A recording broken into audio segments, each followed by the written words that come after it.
Hey, everybody, welcome to another episode of Purple Insider. Matthew Coller here. And later on in the evening, in about a half an hour, Manny Hill will join to pick the rest of the Vikings schedule as we do every Monday. And I think that Manny did a couple of the weeks, depending on how confident he was in this Vikings team, pick them to get to 9-2.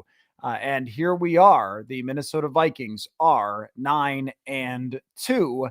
And I'll be very fascinated to find out what he thinks the rest of the way, because this has been a little bit of an ink blot test of the last four games for the Minnesota Vikings. You can look at them a lot of different ways, or maybe it's one of those pictures that look like two people standing back to back, or it looks like a vase, whatever, right?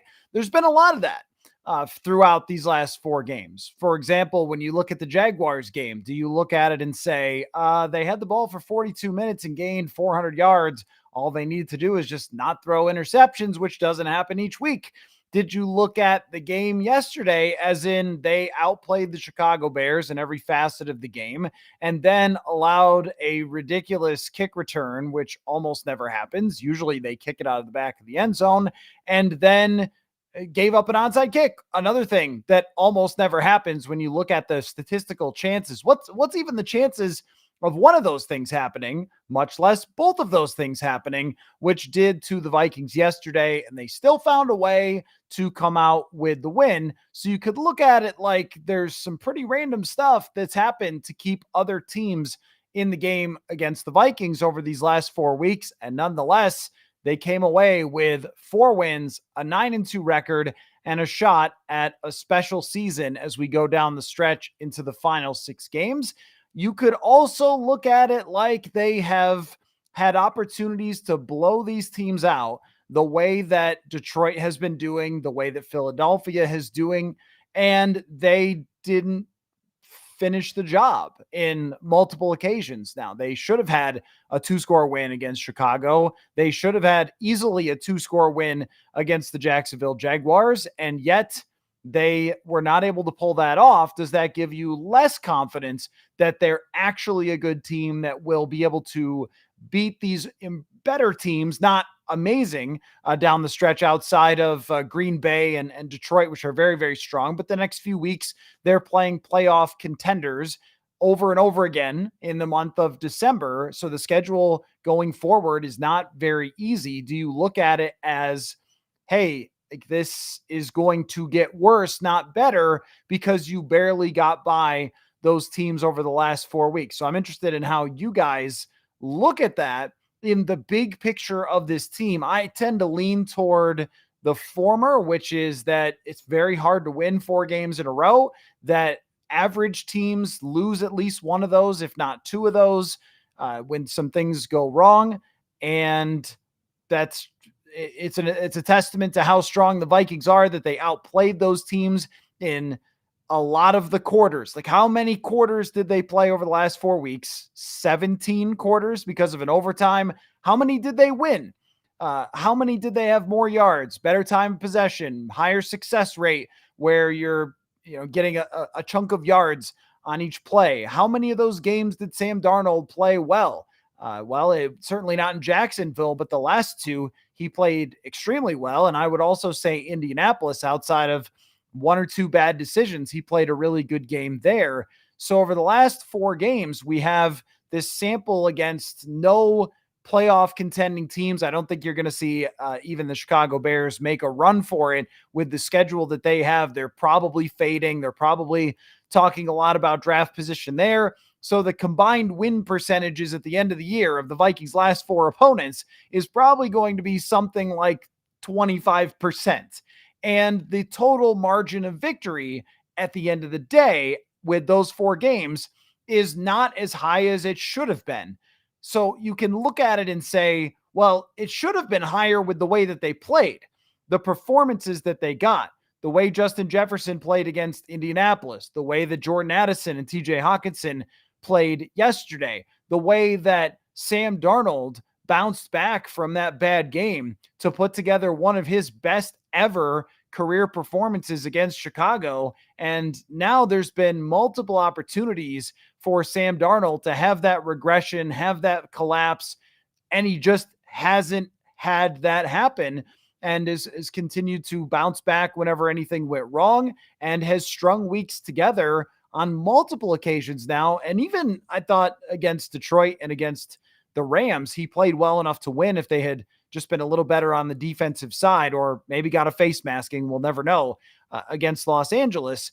But these victories, the final score says they did not blow these guys out, and that they are capable of making big mistakes to keep teams in the game. And it has been kind of a staple of Kevin O'Connell's time here that his teams have a lot of explosive plays and a lot of big 70-yard catches like you had yesterday with Jordan Addison, and then also giving up big mistakes as well. One of the highest turnover teams since Kevin O'Connell took over, one of the highest sack teams since he took over. And even on the special teams side, it was great and it was terrible. It was both. It was blocking a kick, recovering a botch kick by the Bears, and then giving up that return where they allowed the Bears, I was just looking back at this, to get a double team on Ty Chandler, push him out of the way, and then get Nick Muse turned, run up through a big gap. And if not for Dallas Turner, they would have easily scored a touchdown on that play. But Dallas Turner was able to chase down the returner from behind. And then I don't think that they have a good enough defense to just completely shut teams down. Maybe there is some concern about some of the bigger moments. They came up with some big stops against San Francisco, against the New York Jets, even big stops against Green Bay, but allowed Green Bay to come back in that game and didn't just wipe them off the board. So I think that the offensive side is going to have to be what it was yesterday, which is fairly consistent, running, passing the ball, explosive, and sometimes just not throwing the ball to Justin Jefferson because it's not safe to do so. And Sam Darnold, I'm sure at the end of the day, was looking at Justin Jefferson's stat line and going, boy, I'd love to get the football to him a little bit more often. But it was one of the main reasons why Sam Darnold didn't make any mistakes, is that he went where the play took him, and that was away from Justin Jefferson. And I just got done watching the game back on the coach's tape, and my takeaway from Justin Jefferson in that game is that I don't know if I've ever seen a better 2-catch for 27-yard football game played by someone. There were so many times where the Bears have 3 sets of eyeballs looking at him. And there's so many key plays in the game, including Addison's 69-yard catch, where there's 3 people staring at Justin Jefferson, and he runs behind a linebacker. Darnold makes an incredible throw, by the way. His anticipation on that throw, we've talked about it a little bit of, well, he doesn't throw with as much anticipation. Sometimes he has to see it come open. But on this one, he threw Jordan Addison open with a big-time throw down the field. But that throw only happens because everyone is going toward Justin Jefferson. He breaks behind the linebacker in front of the safety. No one can make the play. It's a huge gain down the sideline. 2 touchdown passes by Jordan Addison are a direct, Jalen Naylor had the other one. 2 touchdown passes by Sam Darnold are a result directly of the Bears focusing all of their attention on Justin Jefferson. You were right, Mad Rad, that he was tackled in the end zone on one of them. I don't know who tweeted that out. Andrew Kramer, I think, tweeted that out. And that was another thing, too, is that he got a couple of interference calls. There could have been 5 more, which was another assessment of mine coming out of this game. But when you look at those 2 red zone plays, you see they run on one of them a crossing route for Jefferson and Addison. And Addison goes in front of the linebacker, and the linebacker thinks about going with Addison, then realizes that Jefferson is there and stops. Like, I better stay with Jefferson. Bang, touchdown to Addison. Great job processing by Sam Darnold and looking for the right read. The Jalen Naylor touchdown is the same sort of idea. 2 receivers on one side. Jefferson goes into the end zone. You see the corner back up like, he's going to throw it to Jefferson. Naylor underneath, touchdown. Jefferson was a good run blocker in this game, gave a lot to the run blocking. The long catch by TJ Hawkinson that helped them go up by 11 points, they put Hawkinson behind Jefferson. Jefferson is going up the field vertical. The two defenders kind of get a little discombobulated. Hawkinson breaks out to his right. Bang, he's wide open for a huge play. And then in overtime, it's the same sort of idea with Jefferson running across the field. Here's all these defenders' eyes on him. Hawkinson breaks open. You're going to take that all day. It's not something that I'm sure that Jefferson was frustrated yesterday. When I was in the locker room, I saw him at his locker and he looked frustrated. He didn't look like, I'm sure he was not happy that they allowed him to come back and it took extra work. He didn't look like a guy that was super thrilled with his day, that he just spent 3 hours getting the crap kicked out of him to get 2 catches. But at the same time, when he goes back and looks at the film, I think you know what they're going to say in that film room, which is you're the reason. You're the reason that these other 2 first-round draft pick elite talents were able to go off because so much was on Jefferson. And eventually what's going to happen is these opposing teams will have to give more attention to Addison and Hawkinson, and that's when you go back to Jefferson. And we've seen this game play out over the last number of years, over and over, back and forth, with teams start putting everything into him. Quarterback takes advantage of it to other people. You know, this Adam Thielen had a big moments this way. Addison last year did. So then it goes back like, oh, well, now Addison is dominating. So now we have to pay attention to him. Hawkinson, we've got to give a little more underneath. And then Jefferson is open on those dig routes. This is why Sam Darnold's having a great year, as long as he makes good choices with the football, is that people are going to be open. And another thing I would say is yesterday when we were in the press box looking a little bit like hostages, whispering, I don't know if any of you are hip hop fans, but remember when C Murder did an album in prison? That's what I felt like yesterday doing that post game where Dane and I are going, yeah, you know, we thought that Darnold had a pretty good game. So I'm sure those of you who watched or listened to that, like, sorry, we had to talk quietly for where we were.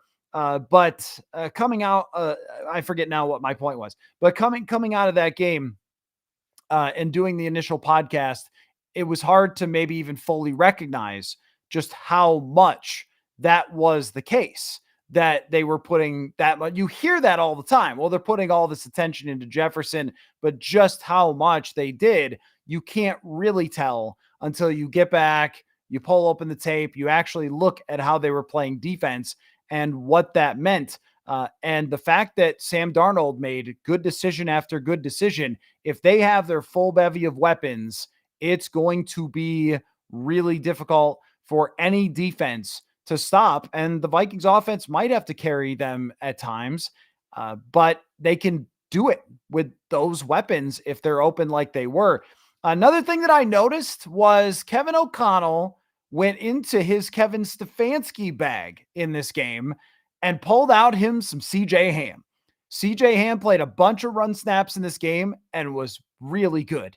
He was very, very good in this game. You haven't seen CJ Ham look like this since probably 2020 or 2021, because Kevin O'Connell has never really known how to use the fullback in the offense, but he did yesterday.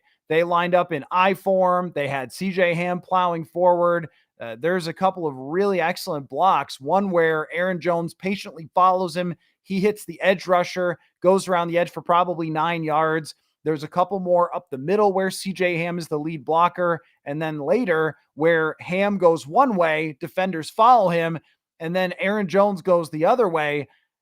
This is the type of thing they probably have to do to succeed in the running game, is to get CJ Ham more involved, because they're not going to get an interior offensive line push. The whole offensive line survived yesterday.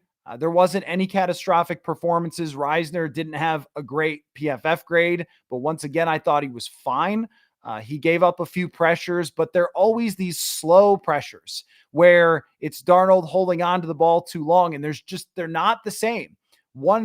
Think about it from a defensive perspective. If the only type of pressure a defender gets is when the quarterback hangs onto the ball forever. This was kind of a DJ Wanham thing when he was here. All right, that's fine, but that's not someone that you can rely on getting after the quarterback. You're not giving as much credit to that. And that's the type of pressures Dalton Reisner gives up, where it's a push, he's hanging on, and eventually Darnold holds on to it a little too long and it gets there and he has to scramble out or something like that. But it's not these bad beats, these instant losses. And just because of that, it's been an improvement. Garrett Bradbury had a great game in this one. He's been solid. I know that he gets criticized by people all the time, but I think we've reached the point where he's just a fine NFL center, and he's developed to that point. But that was another takeaway too. And Trent Sherfield also brings a lot of grit to this team. He's a fun player if you like to go back and watch the coach's film to pay attention to. So questions, comments, thoughts. There's a few things for me. I know you guys want to talk about Daniel Jones, so I guess I should get to that as well. Manny Hill will join in a few minutes, and we'll talk all about the final record and trying to project that. But my thought on Daniel Jones is, number one, what Nick Mullins did yesterday was really fantastic. He came in the game, and this is another Justin Jefferson play, by the way. Justin Jefferson is drawing 2 or 3 defenders, and that's how Aaron Jones comes underneath. Nick Mullins finds him. He gets a first down. Nick Mullins is as experienced in Kevin O'Connell's system as anyone you are ever going to find on this earth. He could join the coaching staff. That's how well he understands this thing. I don't really know what the purpose of Daniel Jones joining the Vikings is. He may, but is he better? Because there isn't a whole lot to suggest that he's better. Now, I guess you could say that Saquon Barkley looked like an average running back with the New York Giants, and then looks like a megastar with another team that's actually well run. And maybe that would be the case with Daniel Jones. If they were going to do it, maybe a reason to do it would be to say to Daniel Jones, you could be our backup next year. But I would prefer Nick Mullins remain on the football team when JJ McCarthy, if and when JJ McCarthy is the starting quarterback for next year, because Nick Mullins can be such a good mentor to him, and he can play the game. He can come in, he can throw the football down the field. He's going to make some mistakes. He's going to know where to go with the ball, and he could keep them competitive in games as he did last year against good teams.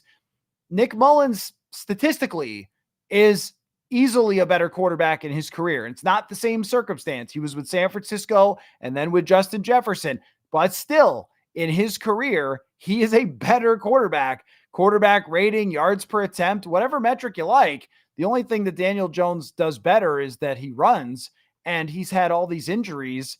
I'm not sure that he's even the impact runner that he was a couple of years ago when he beat the Vikings in a playoff game. That would be the only real reason, is if that's why they want him, is that he beat the Vikings in a playoff game. But that player seems far in the rearview mirror now. And I think I'd rather just have Nick Mullins as the backup. If they do it, what am I going to say? Like, what a terrible mistake bringing in a guy, whatever, right? I mean, if they think he could be a longer term backup for JJ McCarthy for next year, then okay. But I almost think if I'm Daniel Jones, I might rather try to find a place that I could play a few more games, put a little bit better things on tape, and try to get a better job for next year. But maybe he looks at it like, okay, that's fine. Bring him in. Some of you are saying that you get a comp. You guys are obsessed with comp picks. I know you love comp picks more than anything in your lives. I don't care about them all that much because if you sign players, then you lose those comp picks you think you had. And you guys know the whole rant about comp picks. But I like where the room stands right now. I think it's got a good vibe right now. And Nick Mullins is a good mentor. It's not going to get a lot of attention that Nick Mullins is your backup, but you also have to try to convince me that somehow it's an upgrade.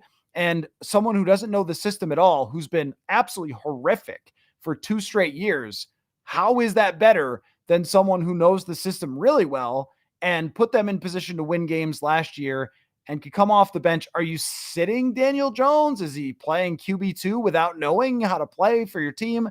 I just don't know. I mean, the only reason you might do it is if you think that in some world, if Sam Darnold got hurt, that Daniel Jones gives you a better chance to start over multiple weeks than Nick Mullins, which might be the case.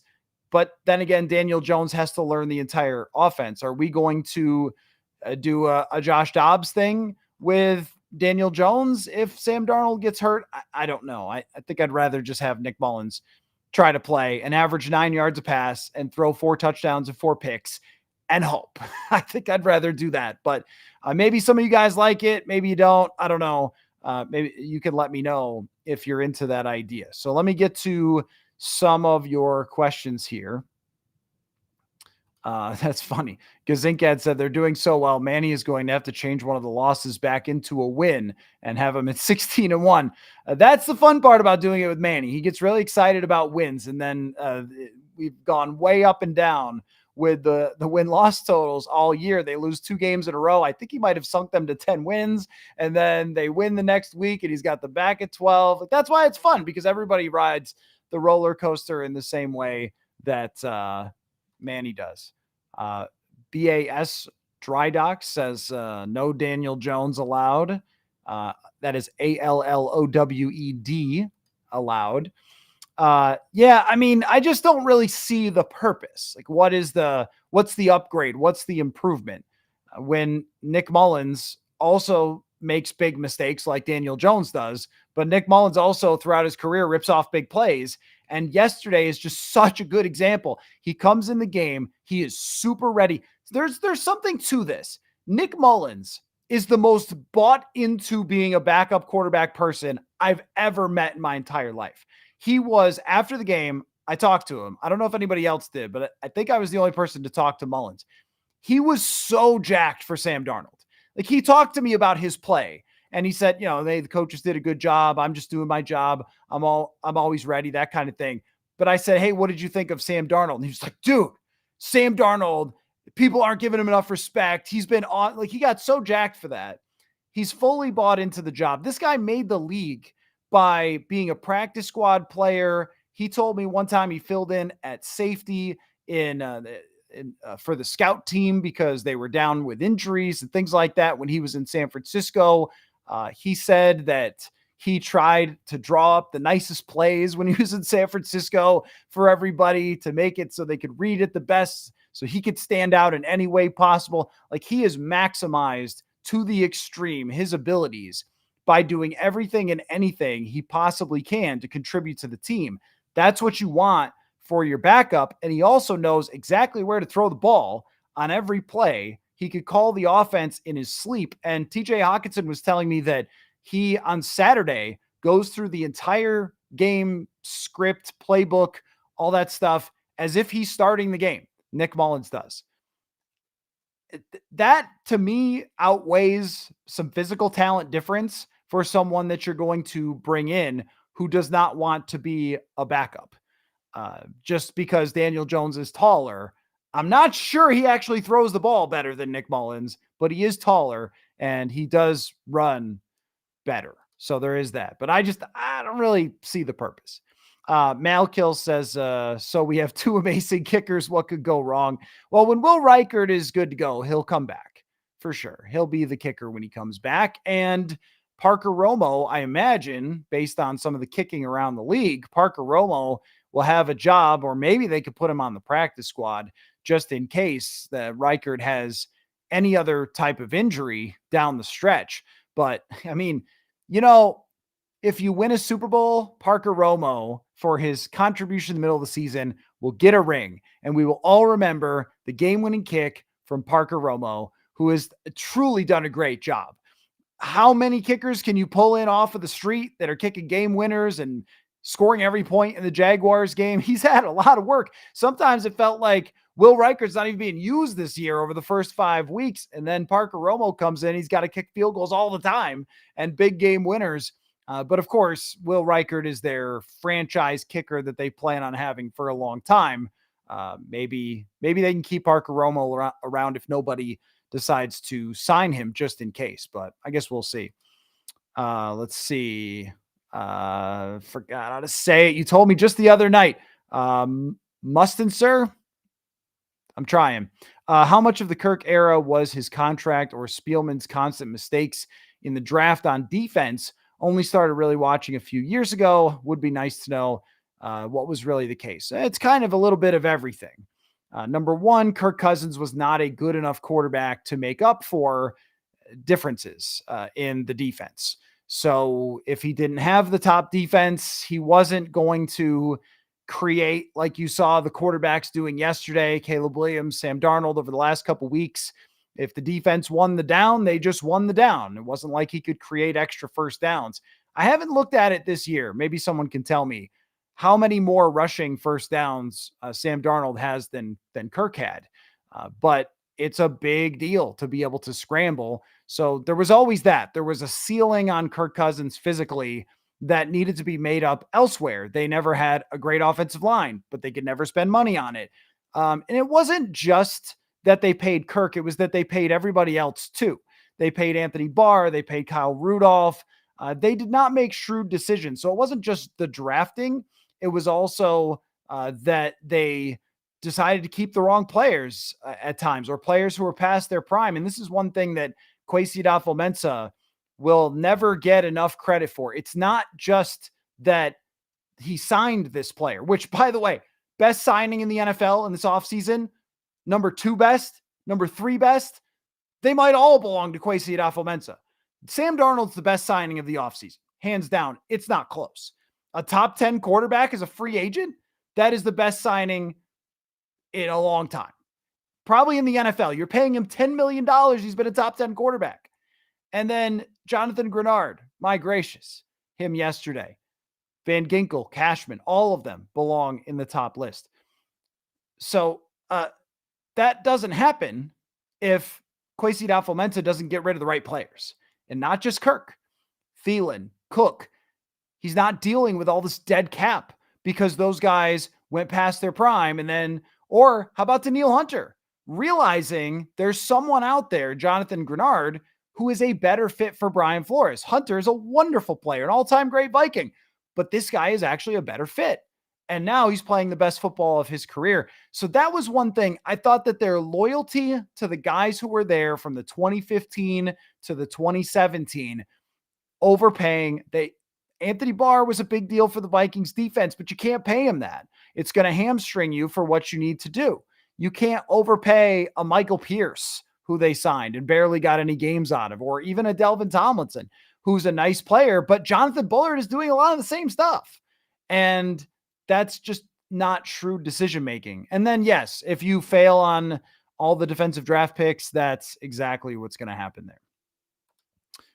Sean says, question about Daniel Jones and how it works with him being signed by a team after the trade deadline. Can he play in the playoffs or just the regular season? Pretty sure he could play in the playoffs. I don't know. He's just released. He's just a free agent. So is there a rule about in the NHL for that? If they can't play in the playoffs? I've definitely never heard of anything like that in the NFL. He's just a free agent. He can sign with whoever he wants to as soon as he passes waivers. All right. It is time. We'll get back to your question shortly, but it is time to bring in Emmanuel Hill, the picker of games. Well, Manny, I think you had him at 9-2. Several of the times you picked the schedule. How are you feeling? Glitchy is how you're feeling at the moment. Can't hear you. I think you're going to need to turn on your microphone. That would be a good idea. Gave him the big setup. At least his head didn't freeze. There you go. There you go. Okay. All right, Manny. You want me to do it again? Manny, you've picked the schedule many times. Several of them were 9-2. What do you think? Feeling pretty good. It got a little dicey at the end there.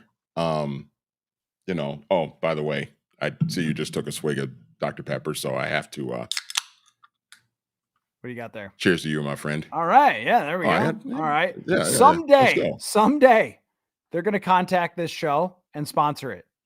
Let's make it happen, Diet Dr. P. Okay. It's good. It's good stuff. I enjoy it. Okay. Yeah, I got a little dicey there at the end yesterday, but I think credit to Sam Darnold and the Vikings offense. First of all, credit to the defense for getting the ball back to them in overtime, but also for Sam Darnold to get the ball, move them down into field goal range to win it in overtime after, probably the team as a whole probably felt a little bit shell shocked after you blow an 11-point lead in 22 seconds or whatever the hell it was. But for them to kind of respond that way in overtime and come away with the win was still pretty impressive. So I'm feeling good about them. And now it's really going to get fun because the competition is going to rack up a little bit, and this team's going to be challenged, and it's going to be fascinating to see how things play out. Well, why don't we not screw around here and we will just get into it, into picking the remainder of the schedule. So the maybe I can get, do you want some music for this? Why not some music for this? Let's get some Yeah, music behind this. Yeah, we haven't been doing it. The reason I didn't do it is because we used to have a lot of schedule. I thought, well, we're going to be playing music for like 47 minutes, but okay. So, like, we'll be back at home. Do they have a stadium?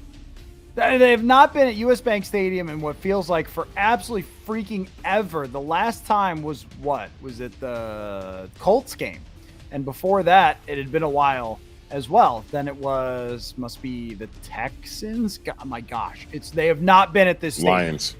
It was the Lions. Lions, right. That, a Lions, couple weeks before yes. that. Yeah. Yeah. But yeah, this is basically, I mean, the Colts game was November 3rd.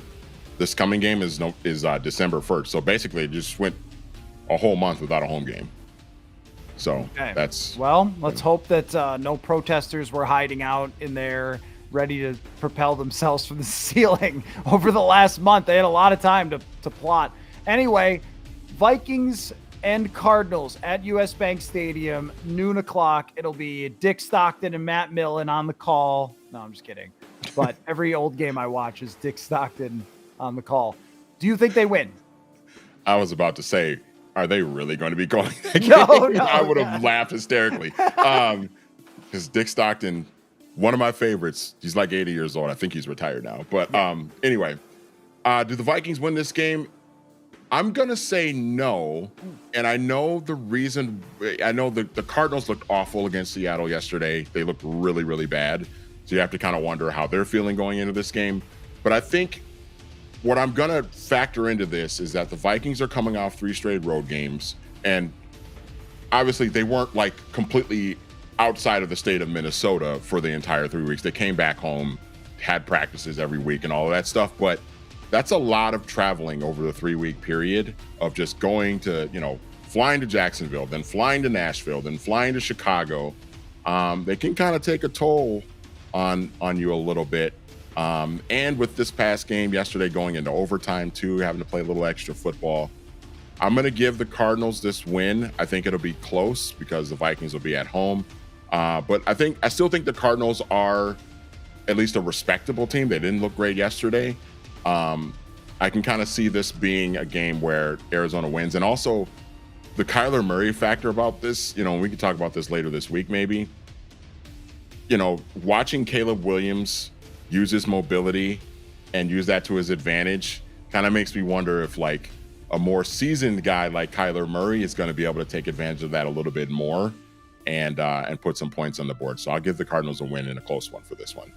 Caleb Williams looks exactly like Kyler Murray, except for a little taller. His acceleration, he probably doesn't run as fast as a 40 if he were to do it. But as far as his acceleration, his arm strength, and then he's a little bit bigger, there is definitely a comp there.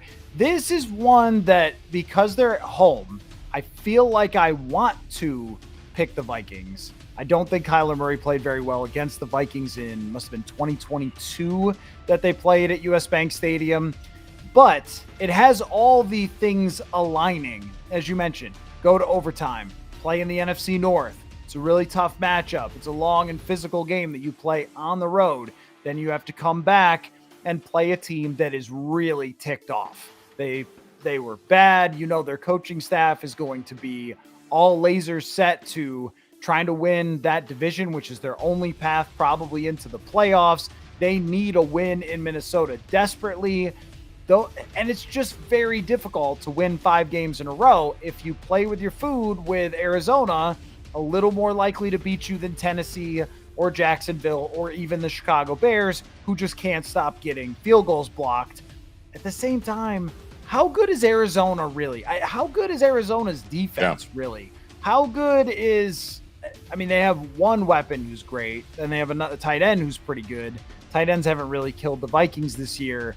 The Vikings are the better team than Arizona, but it has that feel. So they drop to 9-3, and then Kirk Cousins arrives December 8th at US Bank Stadium, the revenge game of all revenges. Although I don't know if you get revenge against someone who paid you like $200 million to win one playoff game, but we'll talk about it then. Do the Vikings beat the Atlanta Falcons? Yes, they do. I think that there's going to be a lot of hoopla surrounding this game, obviously, with Kirk Cousins coming back to Minnesota for the quasi-revenge game. I think that, Brian Flores is going to have something cooked up for Kirk Cousins because, Kirk is going to be, we just got through talking about Caleb Williams, Kyler Murray, very mobile quarterbacks that can make plays with their legs and do things like that, and extend plays and make things challenging. Kirk Cousins, for all of his qualities as a passer, is not that. That is one thing you are not going to have to worry about, is Kirk Cousins running around, extending plays, and beating you outside the pocket, throwing crazy passes down the field and completing them to his running back, like Caleb Williams did yesterday with DeAndre Swift. So I think because of that, the pressure that the Vikings are going to be able to get is going to make it a pretty long day for Kirk, and I think the Vikings pull away with a victory. By the way, people have been annoyed at me for praising Jared Goff for years. His team is amazing. He's doing great. Whatever. Okay. They're going to be just as annoyed with me talking about Caleb Williams, I think. Because once they fire the coach and get somebody with a clue, it will be a problem.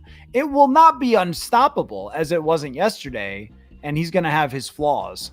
But this is going to make for a lot of entertaining football contests in the future, as it has with the Lions with Goff, as it did for many years with Aaron Rodgers, for a minute there with Jay Cutler. I don't think he's a perfect prospect as he was painted as, but not just the throw down the sideline, which is essentially across his body. I had no idea how you generate any velocity or touch on that football, but the escapability, the creativity, and just the velo when he let it rip.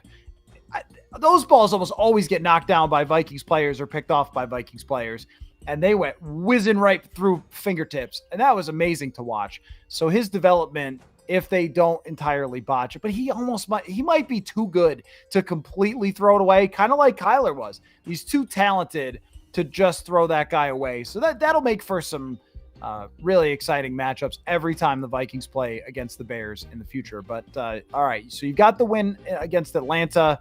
My only concern there is the weapons they have. Their defense is horrid. And You could see Kevin O'Connell just throttling an Atlanta Falcons defense, especially at home.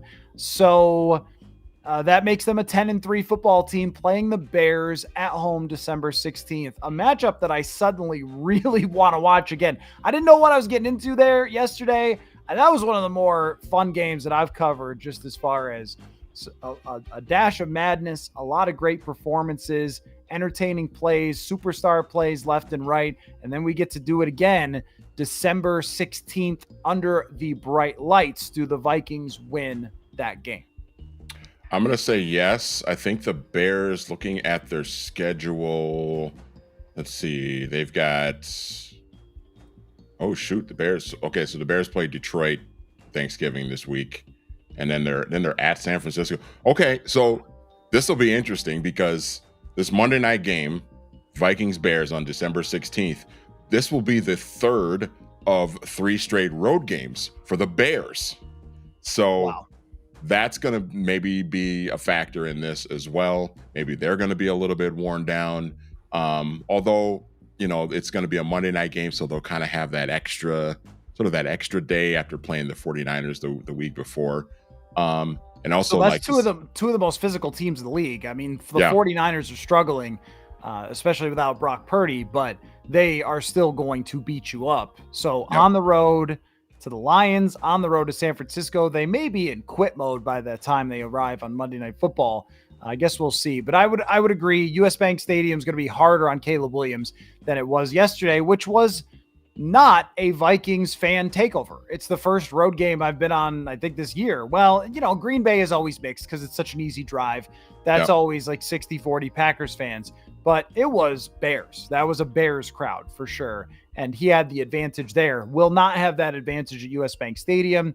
Young quarterbacks' first times at US Bank Stadium. I'm not sure how many wins do they have? Quarterbacks in their first or second year who come here? Not many. Not many over the years, even when the defense was bad. So that puts the Vikings at 11-3, heading out to Seattle to play an afternoon contest with the never say die Seahawks. Yeah, the Seahawks are kind of that weird team, just like Arizona, who they beat yesterday, where you're just like, are they good? Are they bad? Like sometimes they look really good and you're like, okay, yeah, that's a formidable team. And then they'll turn around and like lay an egg. I think that win at home against the Cardinals yesterday was, I think they had like lost like four home games in a row or something like that. They had like a losing streak at that stadium, which is usually a very challenging place to play. I'll chalk this up as a win for Seattle, though. Again, I've been kind of consistent with this, that it still can be a challenging place to play. And I do think the Vikings are gonna lose a couple of more games this season. And this could be one that I can see them losing just because it's a road game, West Coast, tough, still a tough crowd, mediocre, can't really figure out how good they are type of team. And that's why it could be kind of a wild card. So I'll call this a loss for now. Seattle is exactly why I say about this Vikings team. If you can win 5 in a row and 4 in a row, and the 2 losses are by 12 points, you're good. You just are. Mm-hmm. You could tell me that the opponents and so forth, and now the Houston win and the San Francisco win, they don't look quite as good as they did at the moments that they happened, because those teams have proved to be a little more mediocre than they were, or at least what we thought they were going to be. And these last 4 teams won't be in the playoffs, and I get it. But there are so many any given Sunday teams in the league where Seattle can look great, or Seattle can look terrible, or Arizona can look great or terrible, or Atlanta great or terrible. Those are your 500 teams, whereas the Vikings, even when they have not played as well, they've found a way to win. They've had no meltdown games. But this one going out to Seattle could be a tough one on a short week, no less, after playing on Monday Night Football. Then home, December 29th, Green Bay Packers. This game, I'm going to say it all the way leading up to it, probably a million times. The way Vikings fans process this season, no matter how many wins they end up with, will rest on December 29th against the Green Bay Packers. Also, a seeding in the playoffs could rest on it. Oh, wait, Manny, come back. Stop screwing around. I'm here. I don't know why that happened. But I think that it'll probably be a little overstated, this seeding, because if the Vikings are the 5 or 6, I have to look at it closer, but I don't know what difference that really makes. If they're the 5 or the 6, maybe it'll even get them a better matchup if they're the 6 as opposed to the 5 seed. But if it's for playoff seeding and you want to finish with a better record than the Packers, if that's what this comes down to, that will determine if Vikings fans say it was a great season, we went 2 for 2 against the Packers, we're good. Because all these other teams, you can make these excuses, man. You could say, well, Arizona's not that good. Atlanta's defense is pretty bad. Green Bay's a good team with a great coach who has played really hard against the Vikings forever. So do they win this game that everything emotionally will come down to? It's probably going to be right now it's slated for a noon kickoff on Fox. It might end up being a 7:20 kickoff on NBC that night. Just depending on what the records for both of these teams is going to be, which I imagine both will still be very good.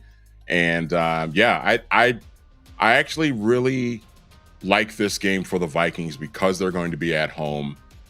I think some of these guys are going to remember what Jordan Love did to them at US Bank Stadium last year. And I think part of that might come into play as well. And, the Vikings have been a pretty strong home team this year. I mean, even the one home loss that they have against Detroit, they played very well in against, what's likely the best team in football right now. And just a couple plays here, a couple plays there, they might have ended up winning that game. So the Vikings are a very good home team. I think everybody's going to be jacked up and stoked for this game. And I think they're going to show up ready to play, and they're going to come away with a win. Okay. Maybe Gus Frerotte will pull his shirt off and blow the gal horn this time. They'll just bring in all the quarterbacks who have had one season like Sam Darnold. They're just one after another. And here's Jeff George. And here's Gus Frerotte. I don't know if Case Keenum's in the league. Case Keenum. Maybe if they all blow the gal horn, it will end differently for Sam Darnold. So that puts the Vikings in a 12-4 season, going to Detroit to end the year. This is always the impossible one to pick because we don't know the circumstances and whether it will matter. I would imagine if you beat Green Bay, it probably won't matter, but that depends on if Detroit has stumbled and then the division is still in play. I kind of think it won't be if the Vikings are 12-4 because I don't think Detroit is getting to 4 losses with where they are now. Either way, is it a 12-win or a 13-win season? I'm going to stick with 12 wins. I think that we've been talking about this for a while, for a few weeks now. Dan Campbell is not really – it's highly likely he's not going to rest his guys, even if he has the number 1 seed locked up, because he's going to get that bye week anyway. If they're locked into number 1, which they likely will be, they're going to have that extra week to kind of rest guys anyway. And they're going to be the only team in the conference that's able to do that. So he's going to play his guys because I think he wants to set the tone for the playoffs and say, we're the number 1 seed. We're going pedal to the metal all the way. It's just who we are. It's what you're going to have to deal with. And they're going to play all their guys, and game being in Ford Field, the Lions come away with a win. So the Vikings will finish at 12-5. Oh, so my headline to the podcast, will the Vikings win 13 games? Your answer is no, that they are going to win 12. But if they go, just think about this. I've been doing this math for everybody all year long, especially so you don't have to, or Courtney, who really struggled with that last week. 3-3 gets you a 12-win season. If we go back to 1998, which, I was in the airport today and I see a guy who has a shirt that says, never forget 1998. And it's like a football going wide left. Move on. Anyway, I know you'll never move on. People will get upset. I'm just saying you don't have to wear shirts with it. Like, this is a fun season. Why do you got to bring everybody down? The minute you see that, like, I don't know. Anyway, but if we go back to then, that 15-win season, how many times have they reached 12? It has been just 09, 17, 22. Yeah. Is there another one? That's it, right? That's it for 12-win seasons. I mean, what more could you have asked for this season? That's doubling your win total from preseason expectations. And even you and I, we picked the schedule before the season, and we ended up at 9. Both of us separately picking the schedule still ended up with 9 wins for this team. It would blow away their expectations. And I don't think that the schedule has played out much differently than we expected as far as the teams that they played. Because sometimes you go, oh, wow, yeah, they're going to play this team or that team, and then their quarterback gets hurt. Maybe Anthony Richardson would have been different. I still think they beat Anthony Richardson too. But they've played the quarterbacks that we expected them to play. The expectations for Houston and San Francisco were higher than they are now, but I don't think that there's been a lot different personnel-wise. Some years you just get a bunch of backup quarterbacks. 22 was one of those years. They played Andy Dalton with the Saints. They played Mike White. They played Taylor Heineke. These are all just backup quarterbacks. That has not been the case. They've played a guy drafted number 1 overall. Will Levis sure showed a lot of talent in the last couple of weeks, probably 3 straight weeks, where he has looked like a serious NFL quarterback. And the games that they lost are the guys who have gone to the Super Bowl, and they played Stroud and they played Purdy. And so it hasn't been some sort of cooked up schedule. It hasn't been on the back of a bunch of game losing fumbles by the opponents. They have won all these games in every single win. They've outplayed their opponents. And that to me says that you are deserving of that label as one of the best teams since 1998. 100%. Are also not relying on Amir Smith Marset to or that have the football snatched away from him or something like that in the game against Chicago Bears. Oh, did I say that out loud? Anyway, Not only that, but also Justin Fields ran for a touchdown and Amir Smith Marset held for no reason. yeah, He blew it twice for them in that game. yeah, that was. I mean, just the just thinking about that 22 team, and that was a 13 win team, but this team is so much better. I mean, just with the defense and really, like you said, outplaying all of their opponents. Save for the two games that they lost. It's a total different thing, and even like in the case of '98, I mean, there were so many like just higher expectations. Like by the time that team was 10-1, after they had really just started blowing everybody out, there was a feeling that that team was just absolutely unstoppable. You know what I mean? And it was fun, but like this team is fun in a different kind of way because they're not exactly like blowing everybody out, but they're also outplaying a lot of the teams that they're playing. So they're kind of doing what they should do. And I think with the way the defense has played too, I think it gives you some hope that, hey, just get into the playoffs, finish the regular season as strong as you can, get into the playoffs. You might get a favorable matchup, and you just kind of see what happens. It's, especially in a season like this when we weren't really expecting this. I think that's what makes this really, really a lot of fun. So that's also going to be my thought if they win 12. If they do not win 12, it will not feel very good by the Right. end. If they Yeah. get to only 11, that means that they have gone 2-4 the rest of the way. And you know that the F word, fraud, will be used to describe the Vikings if they only go 2-4. I think they're better than these teams and they don't have to travel. They shouldn't go 2-4. But if they do, it will take the shine completely off of this season. And we will be going into the playoffs saying, look, if you couldn't go 3-3 against these teams who are all good, but not as good as the Lions, assuming, I don't know, one of those losses might be to the Lions, but when you're talking about Arizona and Atlanta, these are teams that you should at least split with, if not even better, if not get to a 4-2 record the rest of the way. So it will matter to me quite a bit how this looks and how many wins you come away with.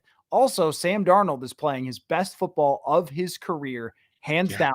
No question. It's not close. He's playing some of the best football in the entire NFL for the whole season, but especially the last 2 weeks.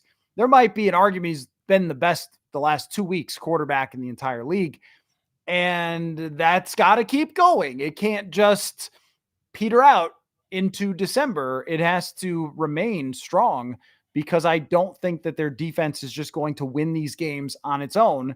The other teams have weapons. They have quarterbacks. You're not going to just win 34-7, as we've seen from some of these games. They will have to score 30 points at times, which they've been shown to do. And let's start getting to some of these comments. And I think Sean is right here to say that TJ Hawkinson is back up to speed. They didn't have him for that 5-game win streak. They didn't have him for the loss against Detroit and against the Rams, but this does raise a point. Health down the stretch. What's it going to be like for Pace? What's it going to be like for Robinson? Are they going to be able to play at close to full strength enough, or are they one Blake Cashman injury? I mean, Jonathan Grenard, the season's over.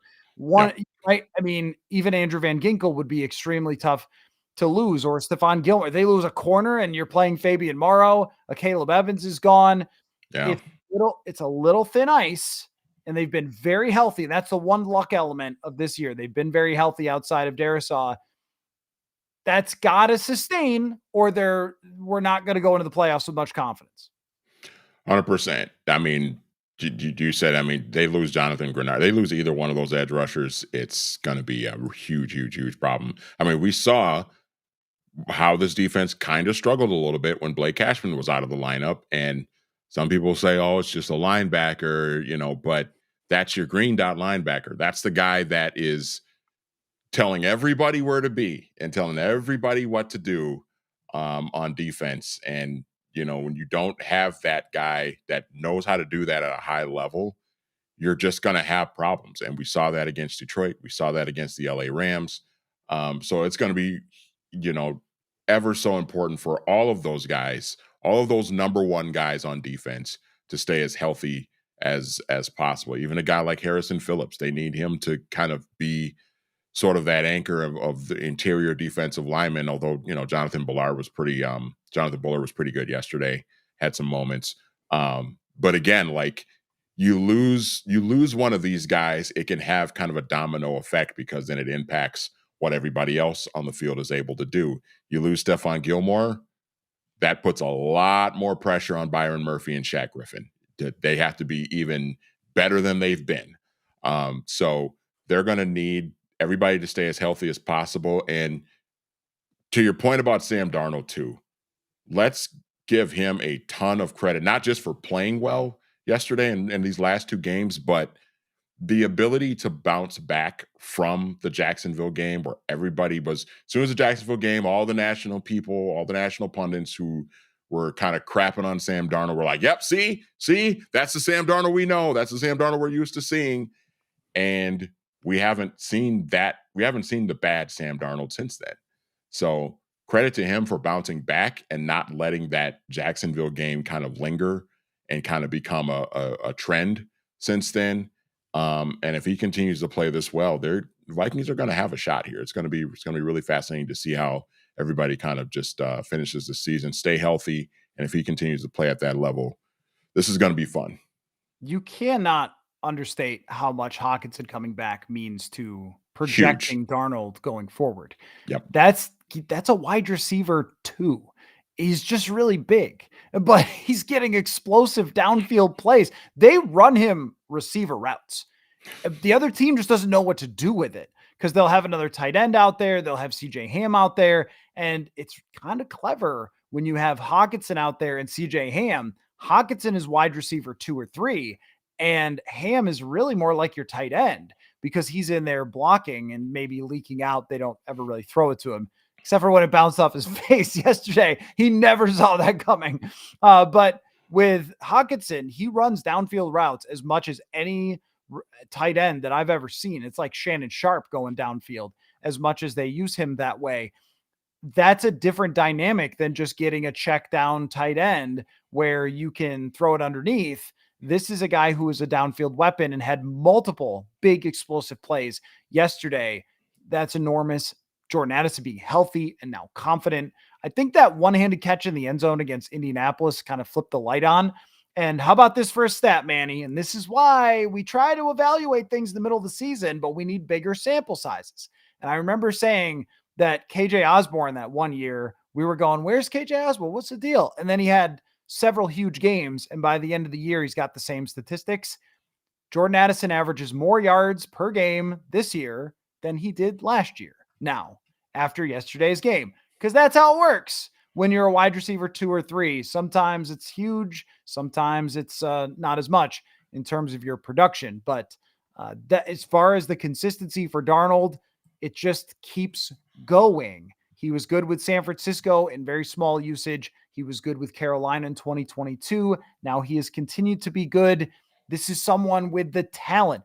We're not talking about Case Keenum. We're talking about a 6'3", 230-pound dude who can rip crazy passes and run for first downs. And that's why it feels like it can continue, because this is more of who he really is supposed to be. When he was drafted, it's just coming to fruition now. Don and Bethany says, I don't know if both of you say that or just one of you, very impressed with the team. Even their losses have been respectable losses. Years past, you would have expected the Vikings to lose to the Jags or Titans. I totally agree with that every year. That's why I had it on the table for you the whole year. I said, look, you got to pick the meltdown game. You have to pick the letdown. It was probably Jacksonville, and they found a way to win it. Yeah, I mean that's why I say this team is better than the 2022 team, because when that team lost games in 2022, they got their asses kicked. Like, it was bad. And you remember the second half or not second half of the season, but after that Buffalo game. So they win this crazy game in Buffalo, they improve to 8-1, and everybody's like, oh, the Vikings are serious. They are legit Super Bowl contenders. This team is for real. And then what do? They follow up, they come back home and they lose 40-3 to a good team in the Dallas Cowboys.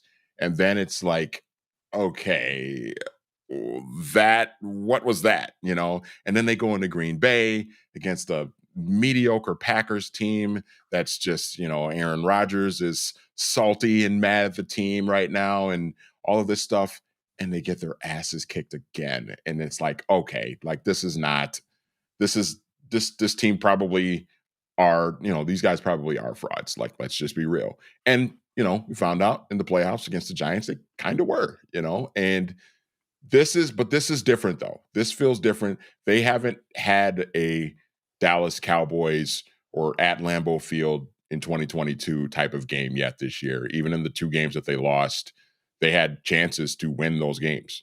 The Lions, they had the ball at the end with a chance. 2-point conversion maybe would have made that game a tie game. They go into overtime maybe.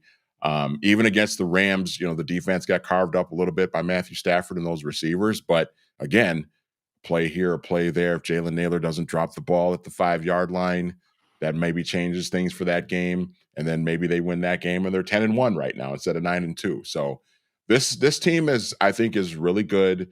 We can nitpick a few things here and there, but I think overall, this is a quality football team that has a chance to maybe go on a little bit of a run here if they can stay healthy and if things can go their way.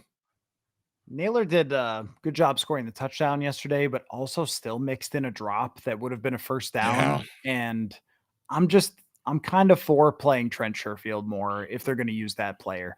Just have a guy out there who can. Trent Sherfield had some nasty blocks in this game. The huge run from Aaron Jones off the left side. Trent Sherfield goes out and closes out a defensive back. He just blows right through. But I'm a little concerned about the fact that Naylor keeps dropping the football. I mean, a touchdown last week, then they went right back to him to try to rebuild the confidence. He dropped it again last week. Yeah. And then this week, I know it's a low throw, but it's there. NFL wide receivers make that catch. The other two guys on the team certainly do, who are the top two wide receivers. It's one you got to make. A little bit of a collapsing pocket. It's not going to be a perfect throw, but there's a little concern about the dropsies there. Brett says the only picks Manny can be held accountable for are the picks of the next game on the schedule. He's on record saying that the Cardinals are going to win. Oh, no, there's no accountability whatsoever on this show, just in general. But when it comes to picking things, none of us will ever claim that we're good at picking stuff. That's what makes it fun. I don't think anyone on earth is good at picking stuff. There's like several gambling syndicates that made up of really smart gamblers that make money off of picking games, I think, but it ain't us. If I was good at picking games, I wouldn't do this show. I would just pick games and make lots of money. But it's more of a vibe check, Manny. It's more of a, do we feel like they're going to win this game? Do we feel like something could go wrong here? Well, how many games are they going to win toward the end of the season? It's not a Manny is calling his shot. They're going to, you can see that on TV if you want. The reason you're watching us on YouTube is to get more reasoned human talk. By the way, speaking of vibe check, we have not discussed this on the show. I've been a little worried about discussing it because of the comment section, but Philadelphia Eagles look pretty damn good. I mean, I'm a little concerned about that. When we talk about vibe check, maybe they'll peak too early. That team looks like a juggernaut, and I don't know if there's a route for how the Vikings could possibly face them, but I did say to my wife last night, I called her after the game and I was like, what if they end up in Philly for the NFC Championship game again? Yeah. Yeah, that team, and especially like with Saquon playing at that level. I mean, you talk about free agent signings. I mean, we talk about, everybody talks about not paying running backs, and I'm in that camp too of like, you just don't give running backs big money contracts, but there are certain ones, and we're kind of seeing this in Baltimore with Derrick Henry as well. And Minnesota with Aaron Jones. Yep. And with the Vikings and Aaron Jones, there are certain guys who are really, really good running backs. And San Francisco with Christian McCaffrey a couple of years ago as well, where that guy's really good. That guy is a beast. That guy is a guy that you pay because he's going to help your football team. And the only question mark about Saquon Barkley has always just been his health. When he's on the field, he is excellent. And we all know that. He's an all pro caliber running back. It's just always been health with him. And, the irony in Daniel Jones being released by the Giants the other day too, and maybe we can get to that a little bit later. But yeah, the irony in Daniel Jones being released, even though he was kind of the guy that the Giants decided to pay and didn't want to pay the superstar running back. But let's think about this when it comes to the paying running backs thing. Is first, this was a weird year. I mean, with Joe Mixon and Aaron Jones and Saquon Barkley. Mixon may have been a trade, but I mean, all these guys being available who are great talents, and Derrick Henry's an all-time great talent. So is Saquon. I think we're seeing this year he's having an Adrian Peterson season. When you actually take the real dollar amount of paying these guys, the real dollar amount, what is it like? What Marcus Davenport gets? I mean, take it and apply it to other positions. What does it cost for a wide receiver? Christian Kirk, who's just a guy to me, is making more than Saquon Barkley or Aaron Jones. Or at some point, the market moves so far away from running backs that you go, we have to do this, right? And I remember talking about Saquon and the Vikings and saying, well, if it's only going to cost them $12 million, I mean, you might as well do it. And with Aaron Jones, that's what it is too. This guy has annihilated the Vikings a million times. He's got to have enough left in the tank. If he plays 12 games and he's good, then, well, that's worth $8 million. Where you would get, what kind of left tackle do you get for $8 million? David Questenberry? I mean, you just get nothing on the market for that same exact price, or very mediocre type of players a lot of the times. And it made it worth it for some of these teams. But putting him behind that line in that system with that quarterback, and running quarterbacks make running backs better, it's pretty dangerous. And their defense is playing well. They lost Brandon Graham, but their defense is playing well. They seem to have kind of recovered from their coach being a disaster early in the season. They are a dangerous team. They're a dangerous team. If we were ranking NFC teams, you agree with this? If we were ranking NFC teams, there is now a separation between number one is obvious, Detroit. I think number two is obvious, Philadelphia. And I think number three is obvious, the Vikings. And probably number four is obvious with the Green Bay Packers. The rest, I'm not sure. Washington is kind of drifting. Their loss yesterday was rough. The NFC West, who knows what the heck is going to happen out there? The NFC South, I'm still thinking about a scenario where Tampa Bay comes and wins that division because they've got 2 games against the Panthers coming up, and they don't play the Vikings like Atlanta does. But again, like, that's not scary. So I think there's a very clear 1, 2, 3, 4 in the NFC. Yeah, I agree. And that, the way the playoff seeding kind of sorts out too is going to be fascinating to watch, because it might come down to just like matchups. If the Eagles end up with like the number 2 seed, they're going to be locked in. Then they're going to play a 7. Who is that 7 seed going to be? And then it becomes kind of interchangeable with like, okay, who's that number 3 seed going to be? Is it going to be the winner of the NFC South or the NFC West? It's kind of neck and neck there. And then, like, if you're the Vikings, like, will it really matter if you get the 5 seed or the 6 seed? Because if you don't win your division, you're going to be on the road wild card weekend. Even if you're the Vikings and you win 12 or 13 games. So that's going to be fascinating, that we might see the number 5 and number 6 seeds in the NFC just advance onto the playoffs, because they're going to get favorable matchups against kind of the 2 weaker of the division winners in the West and in the South. I mean, if you're the Vikings, do you want Atlanta to win that division and go there, or Tampa Bay to win and go there? I'm not sure. I think you might still want it to be Tampa Bay, but I'm a little bit concerned because they have Todd Bowles and he is good at his job.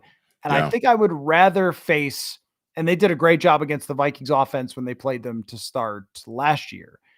And they have Vita Vea, who you probably can't run against.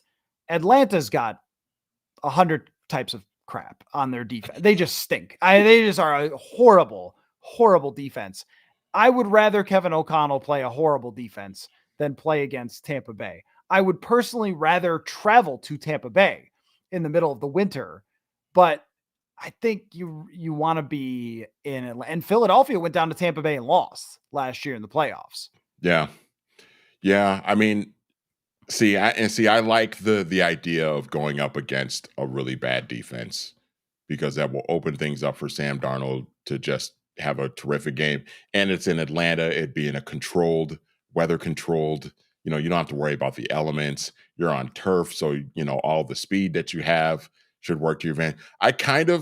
It's kind of weird because that team was probably better. Well, no, I think for sure that team was better. But it's kind of like, you remember the year, I think it was the year the Packers won the Super Bowl when they went into Atlanta in the divisional round and just smoked them. Yes. Like I could kind of see something like that with Atlanta struggles on defense, whether it's the Vikings or whoever, or if it's the Packers having to go into Atlanta and them just getting absolutely drilled because they can't stop anybody. And you're playing on, if you have Jordan Love playing on a track with those receivers who are fast, if it's Sam Darnold in this offense with Justin Jefferson and and the weapons that the Vikings have, Jordan Addison, Hockenson on a track in a controlled environment, you're going to have a matchup advantage almost everywhere. That seems like a better recipe for success in the first round if you can get that sort of a matchup against Atlanta. I wouldn't want the Vikings to play San Francisco or the Rams if they're still able to pull it out. Yeah. Seattle, I'm a little more comfortable with going to Seattle. It just doesn't have the same cachet that it used to. Still, I don't think you love that. I think you'd rather go to Atlanta or Tampa Bay than Seattle, probably. And then Arizona, I think you're totally fine with going to Arizona if that ends up being the case. So I guess, the way things play out elsewhere is going to dictate this, how the Vikings are seeded up, because there's just these wild swings every single week in the standings. When it comes to the West, everything that happens reshuffles the entire standings. And I still wouldn't, even though Tampa Bay lost twice to Atlanta, I would not count that out. Tampa Bay is playing very good football right now, and Atlanta has a guy who's coming off an Achilles injury that could potentially not play as well the rest of the way. Well, I guess we'll see. Skol Viking says, I sure hope that Flores has some surprises to help the secondary during the playoffs. Well, or the rest of the season as well. It's going to be the biggest concern I have for the entire team, just period, is can the secondary hang on for dear life? And yesterday, they were in the right positions and Caleb Williams threw fastballs by them or did crazy stuff. Still, Stafford ate them up. Goff ate them up. When you get to the playoffs, you're probably playing a pretty good quarterback. They have not done a great job against really good wide receivers. They've done a better job against teams that were confused at US Bank Stadium, like Houston, or teams with lesser wide receivers. There's no real easy solution for this other than you have to hope for the big plays. You have to hope for interceptions, sacks, big game-changing plays, because you won't have US Bank Stadium on your side. And you're going to have to hope that the offense can do what it did yesterday, which is, offense, we made a mistake. Can you please clean up our mess? And then they did. Yeah. I mean, I think it's going to have to be the playmakers on this defense. And we're talking about Jonathan Grenard applying pressure, Andrew Van Ginkel just being a guy that is just disruptive all over the place. That throw yesterday, or Caleb Williams threw to the right side, and Van Ginkel sort of leaped and it just, I don't even know if he actually got a finger on it or not, but just he was right there. It's just like, oh, Andrew, if your arm was 2 inches longer, you would have deflected that ball. But it's like that they're going to get into situations where like that sort of play, Andrew Van Ginkel is just going to need to be able to make that play, because if he doesn't, that play ends up being what it was yesterday, is that it just ends up being a big play, a big time throw from Caleb Williams. That the playmakers on this defense are going to have to be able to just be that. They're going to have to be disruptive. They're going to have to make things happen. Van Ginkel's going to have to be just a monster. Byron Murphy is going to have to, Byron Murphy deserves a lot of credit for being in the right place at the right time for some of these interceptions that he's been able to get. It's going to have to be stuff like that's going to have to happen. Pressure is going to have to get onto these quarterbacks to force them into some of these mistakes, because if we're going to rely on this secondary, and this is Stephon Gilmore and Shaq Griffin, if we're going to rely on those guys to just cover receivers, they're not going to be able to do that. I mean, Gilmore's been all right this year. I shudder at the thought, if they had not signed him, this would have been really, really bad. So we give him credit for that, but it's just going to be hard for a 34-year-old corner who has been very good for his whole career to just lock people down. That's just not really who he is anymore. And so he's been all right. Hasn't been a disaster. He's hung in there, but they're going to need some of the other guys, especially in that front seven, to be able to be disruptive, make things happen, to kind of, for a lack of a better way of describing it, kind of protecting this secondary a little bit. Mike says, topical, is there any chance of finding some corner help via waiver or other means before the end of the season? No, there's really not. No, there's not. But they have Fabian Morrow, which I'm sure doesn't make you feel way better than you just felt. Can you imagine the hopefulness of being like, is there someone? There's no one. But Fabian Morrow's played in the league a long time and has not been a scrub. He's been an average replacement level corner, which is not a disaster, but he can't be an upgrade. He could fill in if you need him to. Byron Murphy is really important to this thing. He's had a good season. He has shown, I think, more comfort in this system. He's made game-changing plays. He's somebody that I think they'll want to extend. It also seems like Kevin O'Connell and Brian Flores really like him. And you need players who can catch the football. And the idea would be for the future, not that I'm getting too deep into that, but is that you get Mekhi Blackmon back, maybe re-sign Byron Murphy. We'll see what happens shuffling around the safeties. When Josh Metellus gets on an island with someone, it's not really what you want. Harrison Smith is playing a lot of deep stuff this year, is not quite making the same impact that he has in the past. He's still a great player, but I'm sure yesterday he would have loved to have picked that ball off that went through his hands. But he's still a huge part of the deception of the defense. But the game-changing blitzes, the game-changing interceptions have not been there in the same way that we've seen in the past. Someone has to step up and make plays. When you get chances, as you mentioned from Van Ginkel, you get a chance, the ball's right there. You're going to have to catch it, or even Bynum yesterday. The ball is there. You got to catch it. That's what this defense needs. It needs game-changing plays, turnovers, interceptions, sacks, strips, in order to deal with the fact that the other team will be able to move the ball and complete passes against you. Yeah, and I was just thinking, we were talking about the secondary too.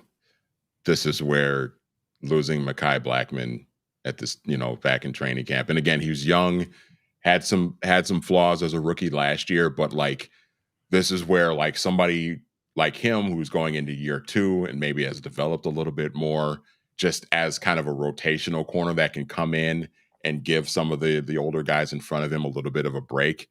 This is where having somebody like him would have been really, really helpful. And it's kind of a shame. I hate to kind of look back on that, but that it kind of shows like how tough of a loss, losing him for the season actually was, because he would probably really help the secondary right now.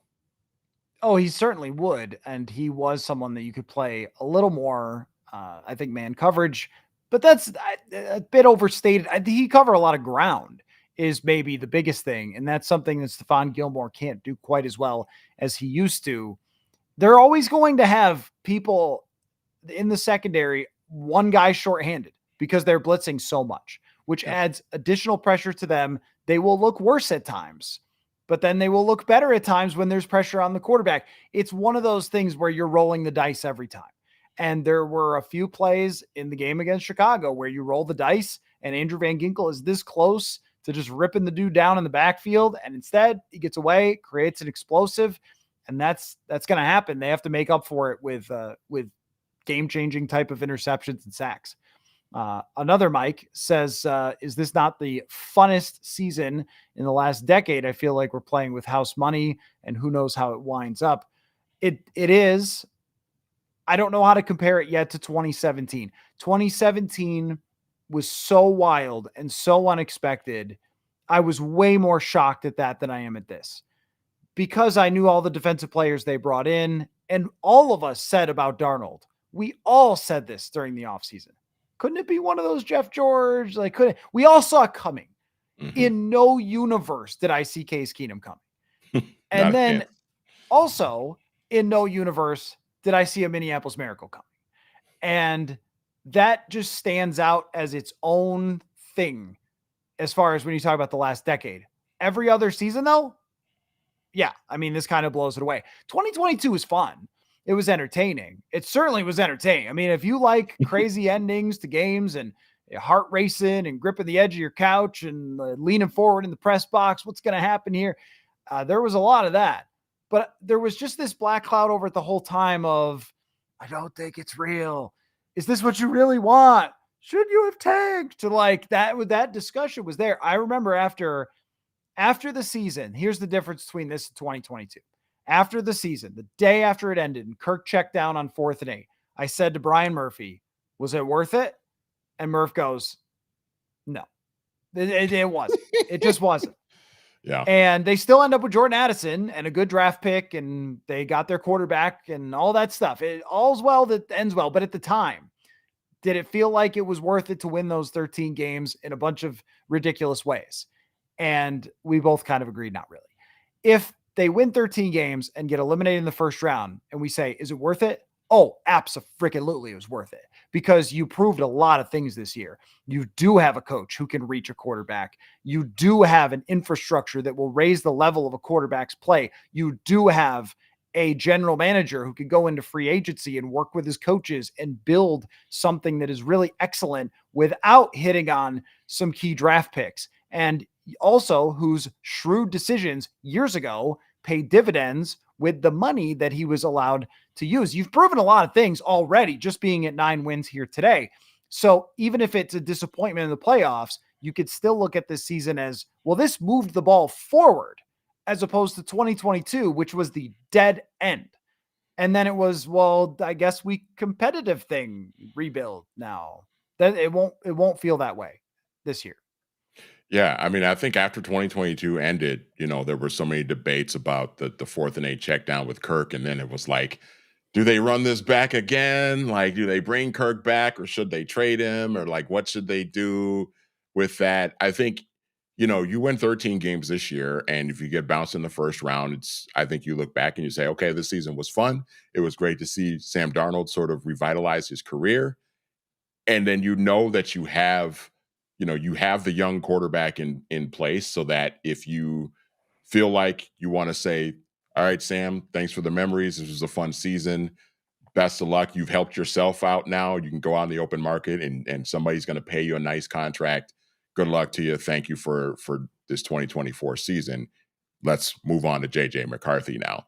The end of 2022, it wasn't that kind of feeling because people were still kind of debating over it. Should have been Kirk. Should they just let him go? Move on from him and draft a guy in 2023. This, I think you have regardless of how this season ends, to your point, you have a much clearer path on like where this team is headed. And it wouldn't be the worst idea in the world if you decide to bring Sam Darnold back for another season. I still tend to think they're going to move on to McCarthy after the season, unless, they go to the Super Bowl with Sam or something like that, then it might change things a little bit. But there's so much more of a clearer path on the 2025 offseason. People are still going to be optimistic because they will have come off this really exciting, fun season where they make the playoffs and win double-digit games. And then it's like, and they got more cap space to work with as well. Let's go and let Kwesi cook again in the 2025 offseason. So this is I think the overall vibes, again, like you were talking about, is going to be much higher, really, regardless of how the season finishes. Now, again, like you mentioned, if they kind of trail off here at the end, if they end up like 11-6 now, then it will kind of leave a little bit of a sour taste of like, the 2-4 finish. All right, we still like the future, but let's do a little bit better next year, Kevin O'Connell. You know what I mean? Let's finish the season, because that would have been really the first 3 seasons of Kevin O'Connell where the last handful of games weren't great. You know what I mean? 2022, the last handful of games after that Buffalo game were not great. Last year, they dealt with some injuries and everything, but the last 4, 5, 6 games of the season after the Josh Dobbs sort of miracle sort of stretch of a couple of games, that season didn't end well. They ended with a 4-game losing streak. And if you have kind of a struggle down the stretch this season, even you get into the playoffs, I think people are going to be wondering, like, all right, well, what's going on here? We still like this head coach, but this finishing the season not great is kind of becoming a trend, and we got to find a way to kind of get that going in the right direction. I agree. The way that this ends will determine the overall reflection on the future, because 11 is still great, but the order of operations does matter. And if they can't beat middling teams, then those 4 wins in a row against preseason teams will not look as impressive. So they have to at least go 500 the rest of the way. But if they get to 12, as you were projecting tonight, then yeah, that's a heck of a season for moving things forward for the entire organization. And you extend both guys for a long time, and you go, all right, you be Andy Reid and the guy who's their GM, whose name I absolutely know but can't think of, Brett Veach. They're like, be that, be the the Mike Tomlin, and that's so forth, where the leadership is in place for a long time, and you let these clown organizations fire coaches and GMs every 3 years, and you're our guys going forward. That's what you'll know if you get to 12 wins, that you're in a good spot and they can do it, and they've proven themselves. That's pretty big. That changes the vibe significantly from, okay, they won 13 games and checked out on 4th and 8 and lost to the Giants. Now what? Yeah, how do you dig yourself out of this? It felt a long way away. It did not feel 2 years away, and that speaks to a lot of things for O'Connell and Kwesi adofo-mensah. Real quick, this question involves a little funny story regarding a sponsor of ours. Zoomer Kev says, how viable is the Bears' strategy to focus on stopping Justin Jefferson opposed to stopping the Vikings offense? So here's me playing around on Underdog Fantasy, a great sponsor of this here program, and the easiest place to play fantasy sports, by the way, the fastest growing fantasy app in the industry. So I'm playing the pick'ems, and I'm going, all right, higher on Darnold. Okay, higher on Aaron Jones. I think he can run the ball. Let's go higher on, I had one other, Roma Dunze, 3.5K. I'll go higher on that. You know what? Jefferson's going to go off. Higher on Jefferson. And I only missed on one of them, and I won 80 cents instead of like $150, because the Bears only covered one wide receiver in this football game, and it was the guy that I needed to go off in order for Underdog to work. But that's what makes it fun. And since I didn't put a whole lot down, the 80 cents was still a good bonus for me. You could sign up with the code PURPLE, by the way, to claim your special pick and first-time deposit offer up to $1,000 in bonus cash. Must be 18 or older. Terms apply. Concerned with your play, call 1-800-GAMBLER or visit ncpgambling.org. Always appreciate them. They have made for a lot of close calls for me this year. What do you think? Last question for you for the evening, Manny, and I'll hang around for another half hour and answer questions. What do you think? Do you think that opposing teams will continue this strategy of just doubling, tripling, boxing in Justin Jefferson and allowing Addison and Hawkinson to beat them? I tend to think so for now, until what we saw yesterday from the other guys becomes like a consistent trend. I Yep. think, if what happened yesterday, TJ Hawkinson, Jordan Addison both sort of going off on the Bears secondary, um, if that, if that's something that's going to continue, then yeah, I mean, because then you're setting things up for those defenses are going to start paying more attention to those guys as well. And probably the only way you're going to pay more attention to those guys is if you kind of take a little bit off of Justin Jefferson. But like, for example, we'll see what happens, this Sunday. If it's a situation where the Cardinals play the same kind of coverage on Justin Jefferson and Hawkinson and Addison aren't as much of a factor as they were yesterday, then teams are going to continue to play that kind of coverage because it's like, well, those guys beating us, it's not likely those guys are going to beat us, if we play this kind of coverage. So I think it's going to be really important for the Vikings to be able to take advantage of some of the opportunities that they're going to have for Addison, for Hawkinson, for a guy like Aaron Jones in the passing game, maybe a little bit as well. Some of the other receivers, talked about Trent Sherfield, Jalen Naylor can just catch a ball and hang on to it. Seems like a tall order these days. But if that becomes a thing where those guys also start to be more productive, then I think we're going to see things kind of change a little bit. It's kind of like, if you're playing the Lakers, the Shaq Kobe Lakers, and you start double teaming Shaq, yeah, you're going to double team Shaq out of, right out of the gate. But if he starts kicking it out to Robert Horry and Big Shot Bob is drilling threes from the corner and top of the key and stuff like that, you're going to have to defend against that because 3 points is more than 2. And then you're going to have to maybe single coverage on Shaq and just hope and pray. So it's the same kind of thing where the other guys for the Vikings, these other weapons need to kind of continue to step up, take some pressure off of Justin Jefferson, which he's kind of doing it for them, taking the pressure off of them. They can kind of return the favor. Then I think things can really open up for Justin Jefferson and this entire offense.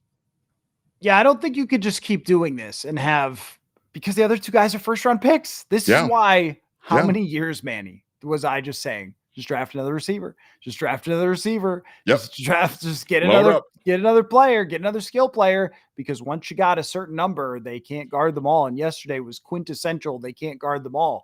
At the same time, Jefferson does need the football. I mean, he is the best player, and they're getting creative. They're trying. And there were several opportunities where somebody else catches a ball that could have gone to Addison, but it worked. Or I'm sorry, could have gone to Jefferson, but it worked. So, and you kind of see Jefferson on the tape being like disappointed. God, I was like, that was my one chance today to be one-on-one, but he still came through in the biggest moment. Thank you for your time and picking the schedule, Manny. And on Thursday, your favorite Arizona Cardinals ever, which should be quite an interesting list. Just do not pick a certain wide receiver that may have caught a ball in 2003 in the back of the end zone for the Cardinals. I'll stay away from that guy. Okay. That quarterback, though, definitely one of my favorite players ever who threw that pass. But we'll see on Thursday. Coaching with these days? Yeah, I know. He needs to get some more credit. But we'll see you on Thursday night, Manny. Thanks for your time. You got it. Always love it. Football. Every Monday night, Manny picks the schedule, and I'm a little sad that we're running out of football games for him to actually pick. So let's answer some questions. What's on your mind? I know you guys have been leaving comments, so I'll scroll through them and get to a lot of your questions here over the next half hour or so and continue the conversation. But 12 wins, that's the new bar for me, is 12 wins. If you get there, it is a wildly successful season, and it's always been the bar for me for Super Bowl competitors. That when you go through history, there are very few Super Bowl contenders who reach the Super Bowl who won fewer than 12 games or had less than 100 point differential. So that's the goal. The Vikings certainly could have helped their point differential this week had they covered a kick. They did not cover a kick. That's part of it. Their point differential is good. It's right on track for them to still be a plus 100 team, but you have to go into the playoffs reaching those bars, or I'm going to think, you're a pretty long shot. If you do reach those levels, then it can get pretty random in the playoffs. It sort of means you've got just as good a chance as anybody. Naturally, the top seed is going to have the best chance. Teams that run away with the point differential are going to have the best chance, like Detroit, but you're right in the mix. If you end up with an 11-6 season and you're plus 48, unlikely that you're a real contender once you get deep into the playoffs. Another key number is expected points added through the pass, by the way. And the Vikings are currently 7th in the NFL in expected points added through the pass, which is a good number. I mean, you have to be in the top 5 to 7 in order to be considered a Super Bowl contender. And that's where they are right now. T6 says, I truly believe we would have beat Detroit with Cashman. We were so close, and he would have helped cover a lot of those middle of the field throws.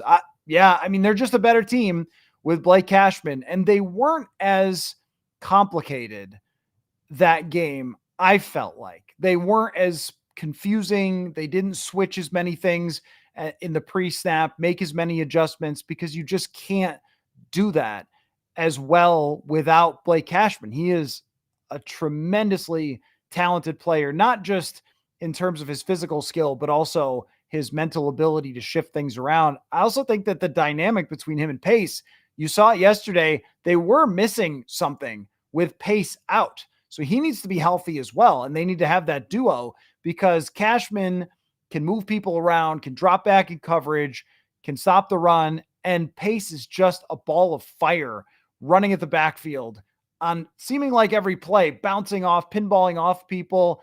And Kamu Grugier-Hill is a veteran. He's been around the league, but it's just not the same in terms of the violence of the player that Ivan Pace brings you. His health is going to be a big deal going forward. Jackie says, I think we go 4-2 in the next 6 games. We're playing at home in 4 of the next 6 and in one of the toughest environments in the league. 4-2 is not unrealistic. You just sort of figure that, similar to the Rams game, that there's going to be one where things just don't go your way. The other team has a good strategy, or they complete some passes that are surprising to you, like with Puka Nacua, or they have the right matchup for you or whatever. And there's teams that are coming to US Bank Stadium with that. It wouldn't be stunning if the Bears beat them the next time, because look how close they were. Look how talented they are. Look at the receivers they have. They always play the Vikings tough, and that might happen. Or you might lose to Arizona this week because they're really upset about their last loss, and they know that they're going to fall out of the playoff race with another loss. They're very motivated coming to Minnesota. They have a good quarterback. So yeah, it can happen at home. They haven't been, since O'Connell took over, or even just in general, they haven't been this untouchable home team. But 9-2, it is a noon game. I think the atmosphere will be really, really good. This is not a situation where there's going to be a lot of Arizona Cardinal fans showing up in December in Minnesota, I think. So this will be an entirely purple US Bank Stadium. Could be very, very loud. They're 9-2. Yeah, I mean, you're right. The home field advantage part of it, the fact that they're 9-2 with so few games at home, is really, really impressive. Mustin Sir says Metellus has been disappointing this year. Last year he was great. Right now he's just been all right. Has some missed tackles. It does feel like last year there were more splash plays from him. There were more interceptions, fumbles caused. It felt like he was having one almost every single game. And Blake Cashman has been a little more of that player that's dynamic in the middle of the field.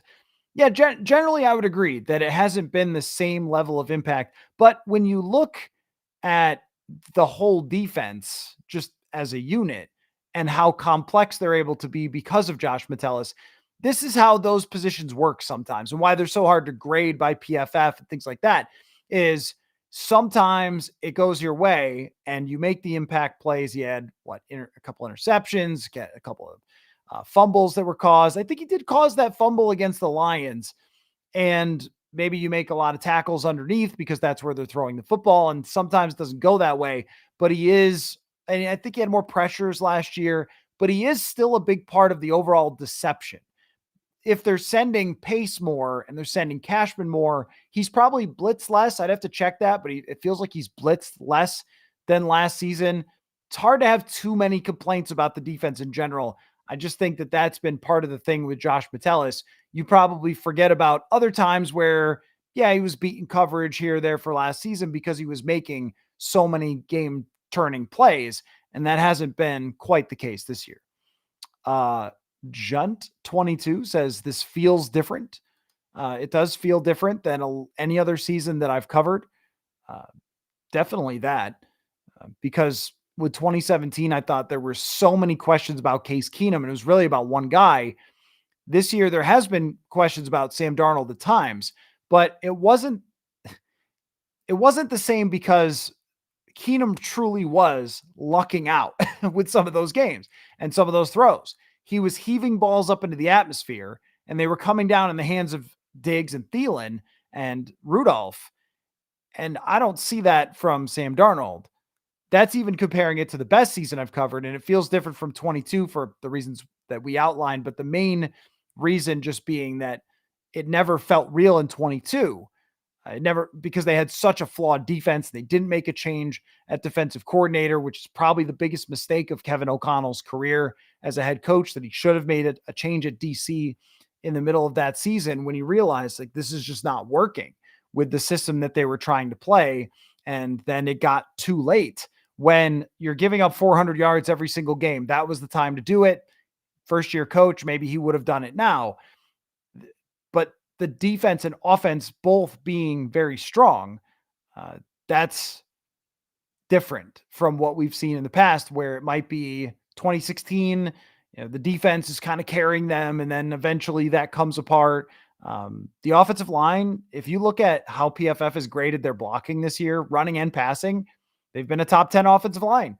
It hasn't been Philadelphia, but it's been better than in the past when you just always thought, well, okay, but if they get the wrong matchup, someone's blowing through your guard and you just lose, right? That just hasn't been something that's happened this year outside of the right guard. And then they make that change to Dalton Risner.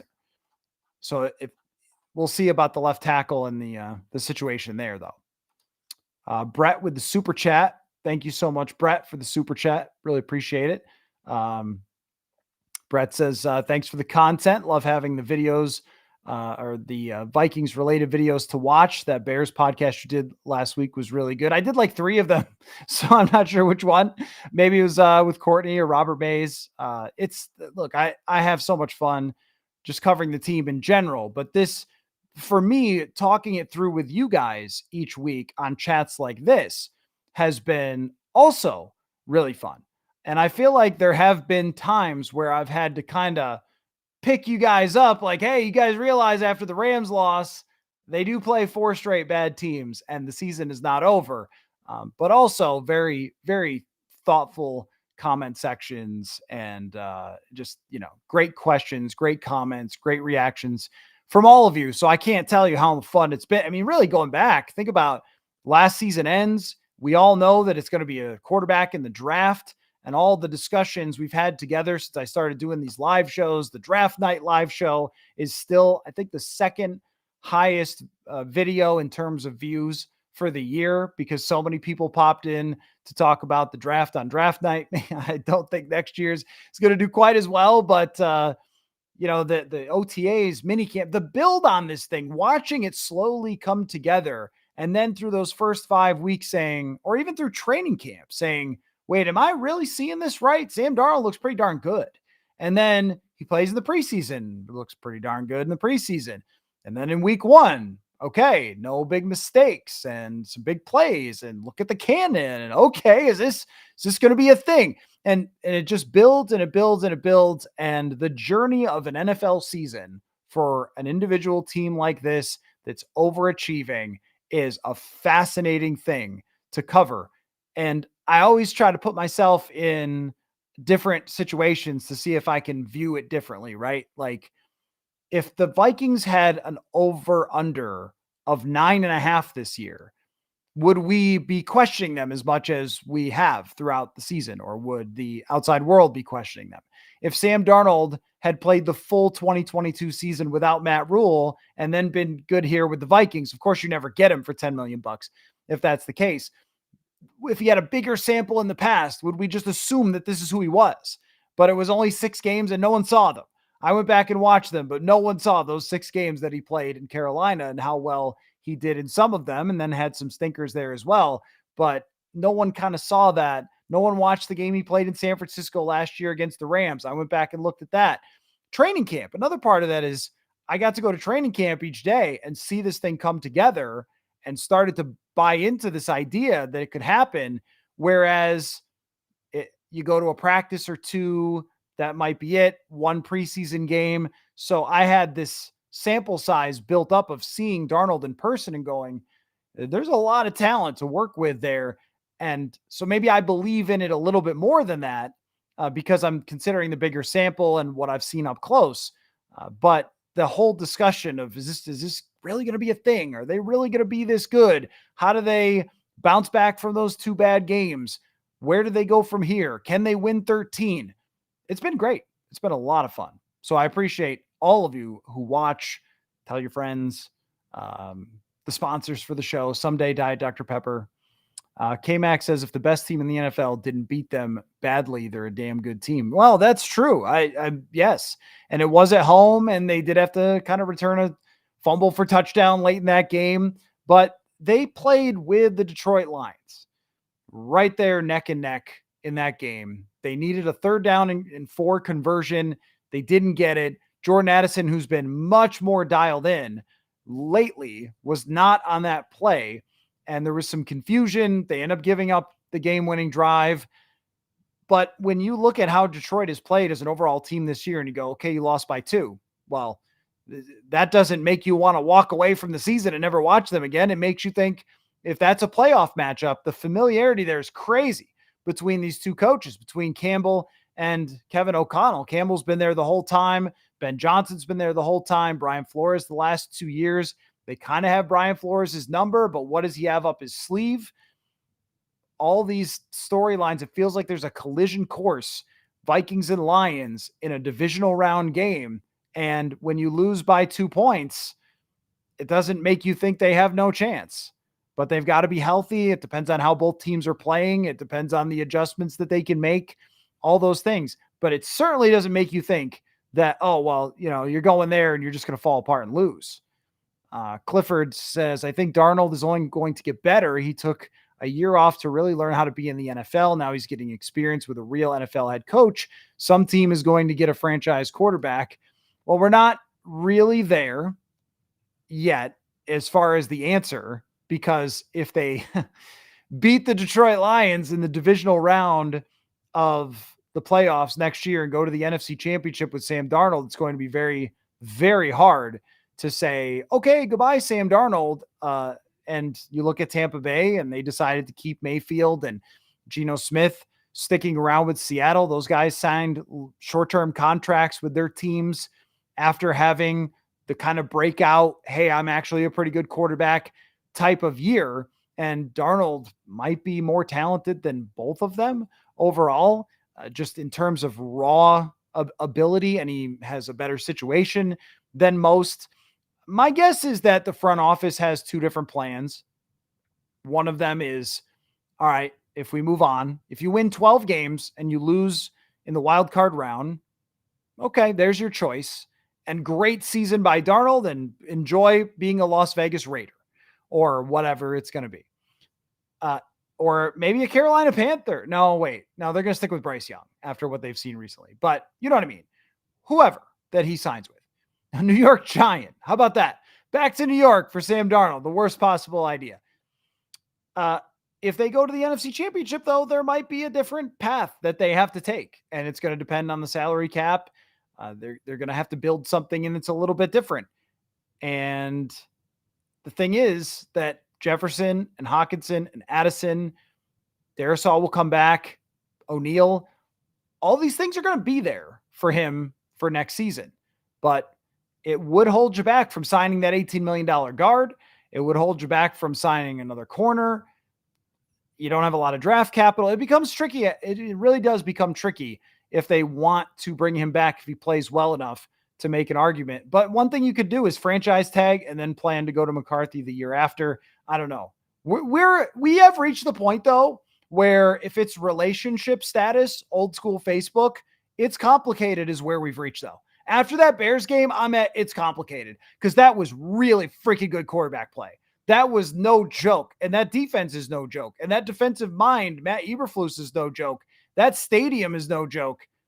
And to go out there and go 6 for 6 after a sack and 2 penalties and win that game, I mean, that was big time. That was big time quarterback play. That makes you buy into that's a real quarterback more than, oh, well, that's kind of an aberration that Kevin O'Connell has just juiced up or the receivers have just juiced up. The throw he made to Jordan Addison is disgusting. It's unbelievable. So there's so much talent there that it's hard not to think, well, if he goes so far, if he takes you so far, then there's no way to just tell Sam Darnold to take a hike when he's the proven commodity and the other guy's not proven. Rob says, should teams back off triple teaming Jefferson, knowing we have 2 other receivers that could put up 100? I think if you're Sam Darnold, you're thinking, it's okay. You can keep doing that. Should they? There's no easy option against the Vikings. That's what you trade for Hockenson and draft Addison for. Is a couple of years ago, a guy who now works in the league wrote an article, Eric Eager, about the importance of number 3 wide receivers and how he looked historically at the impact, especially in playoffs, of having secondary receiving options, number 2, number 3 receivers. I will just count Hockenson as a number 3 wide receiver. It's what his usage kind of suggests. He's just a tough number 3 wide receiver because he does go downfield. And it was more correlated to success with the number 2 and 3 than it even was the number 1, because you're always going to get the ball forced there. You're always going to have teams doing everything they can to try to take away that number 1. But if you can make them pay, then it is worth its weight in gold. And they were doing it pretty well without Hockenson. But if we replay the games, Vikings in Detroit with Hockenson in, Vikings against LA with Hockenson in, I mean, maybe some of those drives go longer. Maybe you have fewer 3 and outs. Maybe you are extending a little bit more. It's that valuable. It is that valuable to the offense. So if teams want to keep doing it, then keep throwing to the other guys. Try to get Jefferson his touches where you can. But also you don't want it forced in there. And it was a great game from Justin Jefferson. 35-yard pass interference down the sideline. 3rd down, he makes a great in-cut, gets grabbed, pass interference. He's blocking out there. He makes the 20-yard catch at the end. When you watch it back, you go, okay, this guy was all over the field. It just didn't work out to get receptions. And I don't think he catches a 40-yard touchdown if Brandon Powell doesn't act like he's Dennis Rodman out there setting a physical pick, but he still is open, I'm guessing, and would have made a big reception on that play. So Jefferson will still get his receptions, even if other teams are trying to do that to him. It was just under these circumstances, the big plays were there for the other guys. So Sam Darnold did the right thing.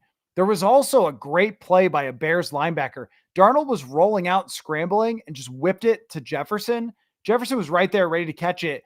Bears linebacker dove full out and just got a fingernail on it. It would have been probably a 15-yard catch. It just didn't work out for that game, but it will. He'll get his catches still. I think opposing teams over the rest of the schedule are really going to have it tough with the way that TJ Hockenson is playing right now and Jordan Addison. Matt says Caleb Williams really impressed me. That run on 4th down, he's going to be a problem for many years for the Vikings. The NFC North is going to be a grinder for years to come. Yes, it is, which might shape the way that they decide to handle the quarterback position. And I'm not sure which way I think that means. Like Darnold can make plays with anybody. That's what makes this hard. If this was Jacoby Brissett, you'd go, oh, well, good year, Jacoby Brissett, and best of luck to you, because there's no upside. There is a lot of upside, it seems, to Darnold. I mean, 9? 9 out of 11 games over 100 quarterback rating? That is ceiling. That is high upside. Jeff says this team would destroy the 2022 team. Well, yeah, if the current Vikings played the 2022 team, Jefferson, they wouldn't cover anybody. So Jefferson would end up with 180 yards, Addison 150, Hawkinson 110. They'd throw for 400 yards. That team could not stop anything.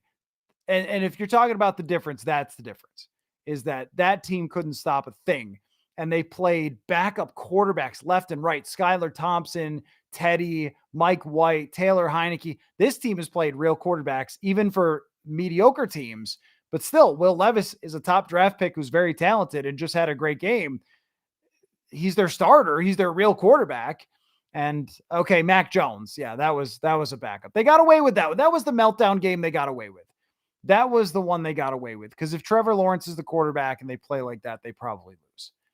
That's the only one all season where I could say, well, they got away with it. Jason says, bold prediction, Lions lose 2 of the next 4 games. Buffalo and Chicago beats them. Chicago beating them would be tough, but Buffalo beating them is possible. Hey, if Buffalo beats them and the Vikings win against Arizona and Atlanta, I mean, you got yourself a race. I haven't counted that out yet. I have not counted out the idea that it could be a race. And Detroit's not perfect, though they had their meltdown with the 5 interceptions and they found a way to win. Their defense maybe could be had. They haven't really had teams test them. I watched back a little of the Anthony Richardson game. The guy played really well, and they dropped passes and they committed penalties and all sorts of stuff. But there were open receivers. Detroit's defense feels a little bit fragile. They've had some injuries over there that Buffalo and Chicago might be able to take advantage of. No, I think that they've got something in there for another loss or two the rest of the season, but I also think that the Vikings probably do too. Sean says Detroit 1, Minnesota 2, Green Bay 3, Philly 4 until Philly shows how they respond to good teams. Baltimore and Pittsburgh, sure. Saquon is MVP covering holes. Well, that is another point, is that if you're going to have Saquon Barkley need to run for 250 yards all the time, but they have also blown some of these teams out. The fact that they've done that, and the Vikings do have some pretty good wins on their resume. It's very close. 1, 2, 3, 4 is very close. There is a extremely clear top 4 and then down.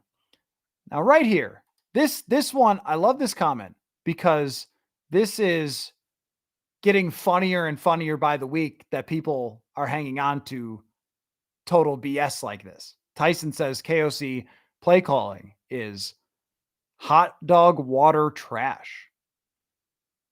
You got to show your work. Show your work. How about this for a stat? When Sam Darnold is running play action this year, he has 137 quarterback rating. Who do you think is responsible for calling those play actions and designing them and setting them up? They've run the ball so much better this year than they have in the past. They are distributing the football to multiple weapons, creating explosive plays left and right. They have a top 7 expected points added passing, and the quarterback whose career rating was 78 this year is 100. You're going to have to show me some proof that the guy can't call plays, because that seems like pretty good. I think there's a difference between there's 2 or 3 plays per game where you go, did you kind of lose your mind a little bit there? Or you got a little too cute? Too cute has been a thing we've used in the past. I think people have a really tough time accepting that their coach is just great. Your coach is really good. You got used to, in the past, you could question everything Mike Zimmer did, and you could have a good day on the couch. You could sit there on the couch and go, Zimmer's punting again, idiot. And you had a good day for you, because it'd be a dumb punt, and then they give up a score and they blow a lead to a bad team or something. And I told you, yeah, this guy should be coaching the team, not him. KOC makes that pretty hard on you. All he's done is win when he's at his starting quarterbacks. When he's at his starting quarterbacks healthy, what's KOC's record right now? 4-4 last year, 13-4, 9-2. I mean, when Kirk got hurt, they were the 7th best scoring offense from the time he took over till the day he got hurt. So let me do some math. So that's 13-2 with starting quarterback in, or 13-6 plus 13-4 is 20. Help me out, somebody. Are they 26-8? No, that can't be right. 26-10 with the starting quarterback with KOC's your coach. I guess he must be a bad play caller, though. You know who's a good play caller? It's probably you. You're the really good play caller, probably. I just don't get that criticism. I think it sounds senseless. It sounds like, where is any evidence of this? 26-10 with the starting quarterback playing? I don't know. You're really lacking in evidence there. Really lacking in evidence. I mean, that's what, Daniel, of course, stepping in, predictable play calling has gotten Darnold his best season. Doesn't look predictable to me when receivers are wide open. I don't know. Sometimes, occasionally during this season, I have specific plays where I can go back to and say, you know what? 4th and 1. Do you need to go empty? Probably not. To have no option of running the football at all, no fear of running the football at all. And then you're forcing Darnold and then you're not running any flat routes there, which I think is what you do on that situation. Remember when Chad Henne threw on 4th down for a first down? It's, you put somebody in the slot, you run a little flat route and just get the ball right to him, get a yard. Like, that's a better idea than having guys run hitches 6 yards, 7 yards down the field. They tried to run a little pick play, I think, on the left side, and it didn't really work. And that was what threw Darnold off. It was the routes on the left side. He probably should have just scrambled and dove forward for a first down on that play. But you can question that. Of course you can. I went berserk when they didn't run the football up 28-7 against Green Bay, and they're in field goal range with the best kicker in the league. Just hand off, go up 31-7, start packing the bags. All of us can do that without making some big statement that the man can't call play. Look, I just watch another football game around the league. See if your first round wide receiver and tight end are just wide open, running for 70 yards or running for 30 or 40 yards over and over again. I don't know. I think you just got a really, really good coach to build around for a long time. And maybe that's hard to deal with. Maybe that is hard to wrap the brain around. Is this really happening? No. He must be bad at play calling. That's what he's bad at. There's no evidence of it, but it's got to be something, right? Sean says, I know he's a rookie, but what about Dwight McGlothern? He has the speed to keep up. Not really a burner for McGlothern. That wasn't really his thing coming out of college. He's more of a playmaker, more of really good at making plays on the football when it comes his way. But no, that's not a guy that's going to do it. He's not going to be the one they bring in unless they have to. As much as I like him, it's for Brian Flores. We see this with Dallas Turner. He's just not going to lean on young players. If he had to last year with Ivan Pace, because he was the best option, then of course he had to. He had no one else to put in, and Pace was exceptional and probably beyond his years in terms of football instincts, and they could put him in the right position. But for the most part, if they have veteran players, it's complicated. There's a lot going on. They're going to play them, and they've really shown no interest whatsoever in rotating anybody. It's Gilmore and Murphy out there for every play, and Griffin comes in sometimes, and that's it. Scott says it's nonsense to believe a rookie quarterback could win 13 games or more, but still agree correct path. Next year, in all likelihood, is a regression. Yeah, I'm not thinking too much about what their record's going to be next year. I don't even know who they're playing. But as far as JJ McCarthy and the expectations, what this year makes you believe is that whatever the best version of JJ McCarthy is what he's going to be because of his circumstances. And when you say it's nonsense, okay, I feel you, but the San Francisco 49ers had the Jimmy Garoppolo to the Brock Purdy, and that's kind of the model that you've built here. When you look at how they used all their weapons and got the football into the hands of all their weapons, and maximized what their quarterbacks can do. That's what the Vikings have been able to build. There's no rule that you couldn't run into two good quarterbacks. I mean, the same goes for the Green Bay Packers with Jordan Love. They went from Aaron Rodgers to Jordan Love. They kept winning because they're a very sound organization without a cuckoo owner and a really good offensive coach. And then they put weapons around the guy and he has success. And that's what they would be hoping for with JJ McCarthy. 13 wins is a tough bar to reach. Yeah. And if you, well, they won't have a first place schedule most likely. So if they win 12 and have a second place schedule, but that's getting too far down the road. The general thing that they're going to have to answer at some point as it gets uncomfortably good for Sam Darnold is, do you think you can repeat this? What they saw in JJ McCarthy, he was making things very, very interesting in training camp. So if he was on the practice field making things very, very interesting with Sam Darnold, who's had a great year, you could conclude that they might think that they could repeat it with him. 12 and 13 win seasons are hard to repeat. I do agree with that. Jeff says, can any defense consistently shut down a good passing game? Don't those games come down to turnovers? Individual game, that stuff can happen. Weather can happen. Lots of different things can happen. Lots of different things can happen in a single game.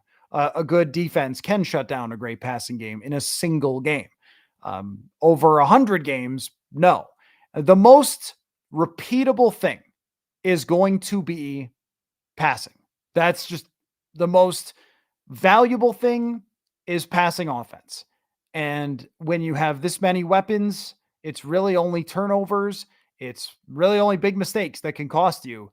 Because for the most part, if you have this many weapons running around, there's just no team that has enough players to be able to stop them.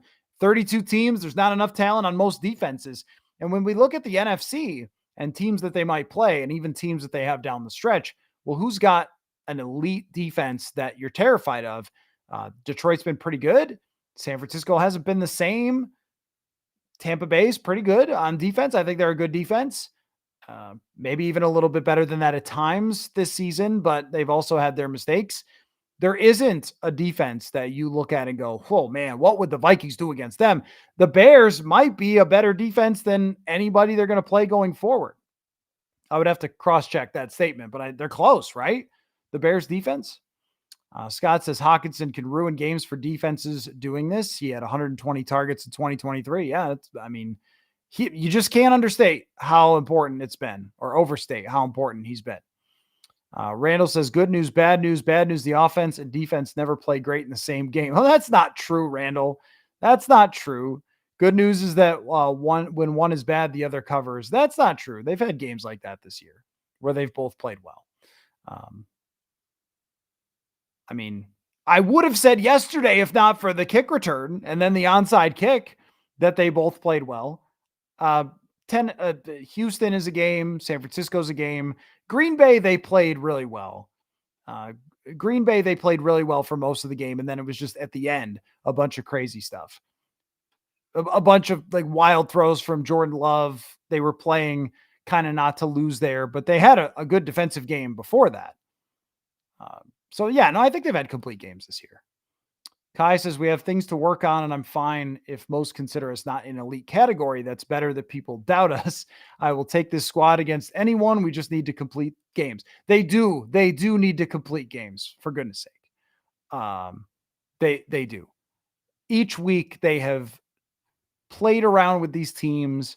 They have let them hang around. They've made just silly mistakes, fumbling at the goal line, stuff like that. It just things that should not happen to let teams. They could have put Chicago away pretty quickly yesterday, score a touchdown early, score a touchdown again. And that you're talking about starting to run away with that game and putting them in desperation mode.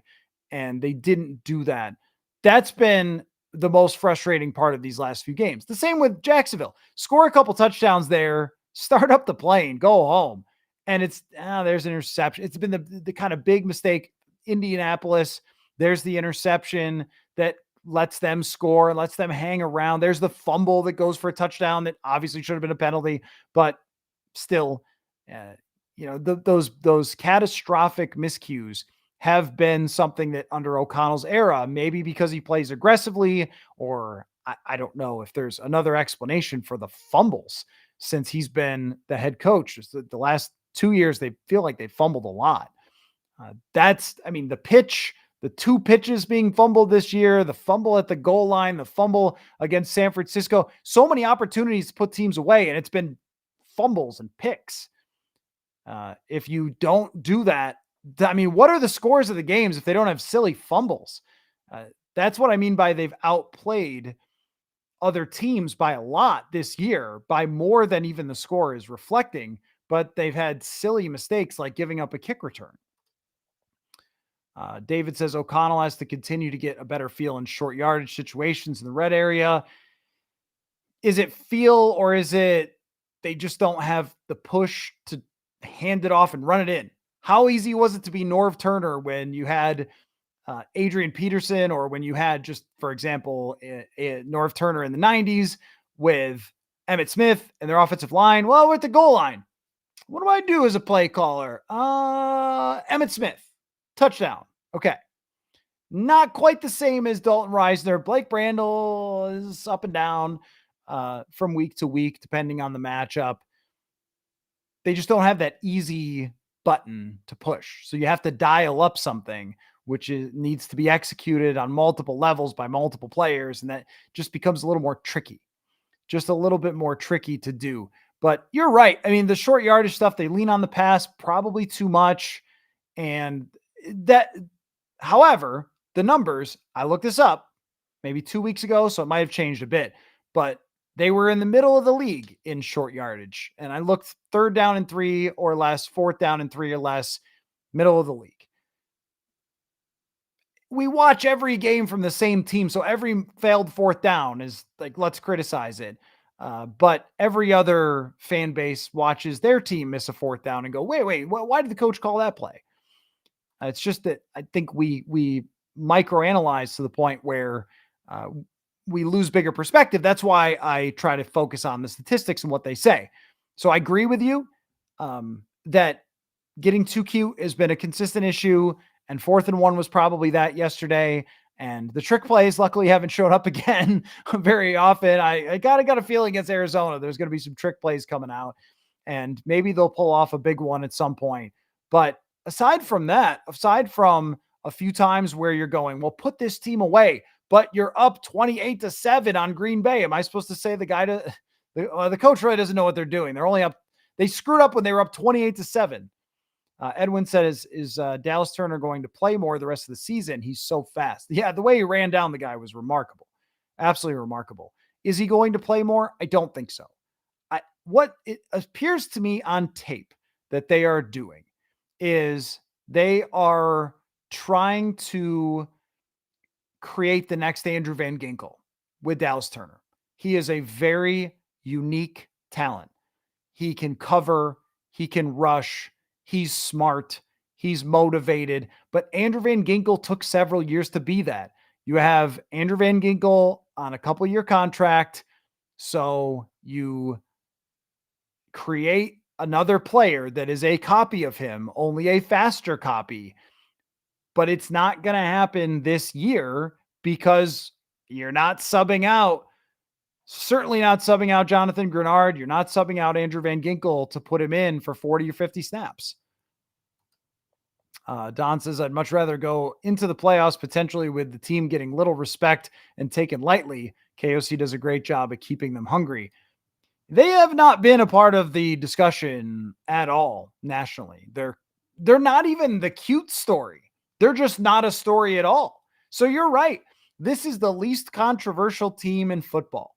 The biggest controversy is for fantasy freaks who are mad at Justin Jefferson for last week. That's the biggest controversy that there is.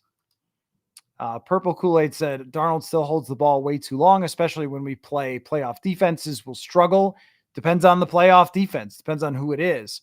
They've done a good job of pass protection. This is another part of the KOC philosophy. The quarterback has to hang in the pocket and let these routes develop. And when they do, and they hit that route that Jordan Addison is running, he goes all the way across the field from one side to another. It takes a while. So he's going across, and Darnold's got to hang in, and he's got to wait for that. And sometimes that results in sacks, but they're going to hunt the big plays at the same time. Darnold has done a much better job recently of not hanging onto the ball as long, I think. And the fact that he can make plays also adds to his ability to do that, that when finally they start to close in on him, he can escape and scramble out of the pocket. It's a yin and yang with guys like that. It really is. Hang into the pocket too long, but also come up with big plays, right? It's just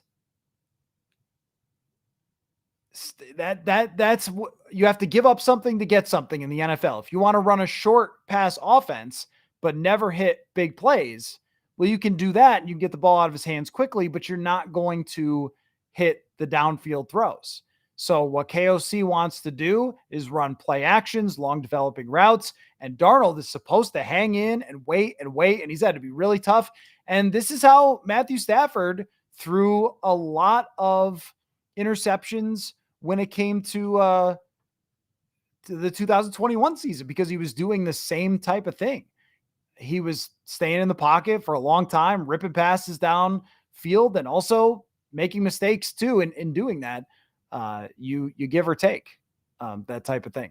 That's their offensive philosophy. And when it hits, it's like it was yesterday, which is really, really effective. So anyway, this is true. Skol Vikings. The refs better call the Justin Jefferson mugging that he gets on every play. They're never going to do that. They are never going to do that. They're never going to do it, and everyone's going to dare them to do it. Every team is going to dare the referees to call it. And Jefferson's got a way. He's just got to find a way to fight through it. Anyway, so it's going to be a fun week this week. Thanksgiving. I'm looking forward to football, but we'll continue to do shows. I imagine we won't do a live show. Oh, I said Manny for a live show on Thursday. We might have to pre-record that one because I still want to do a show with Manny, but do you think he has a family? He probably does. Yeah, I'm guessing he does. I didn't even think like football, just, So we'll see what happens Thursday night. Maybe I'll just do a live stream anyway. Maybe we'll connect on Friday with me and Manny. That might be what we do. We'll see. I'll have to work it out. I totally forgot about that. Anyway, we'll definitely be live. I'm thinking Wednesday night. Searle's coming on. Alec Lewis and I are going to record tomorrow. So we'll have a show with him, and lots to come as the Vikings 9-2 racing in the playoffs. It's a good place to be for all you folks. So thanks so much for your time as always. And we will talk to you very soon. Football.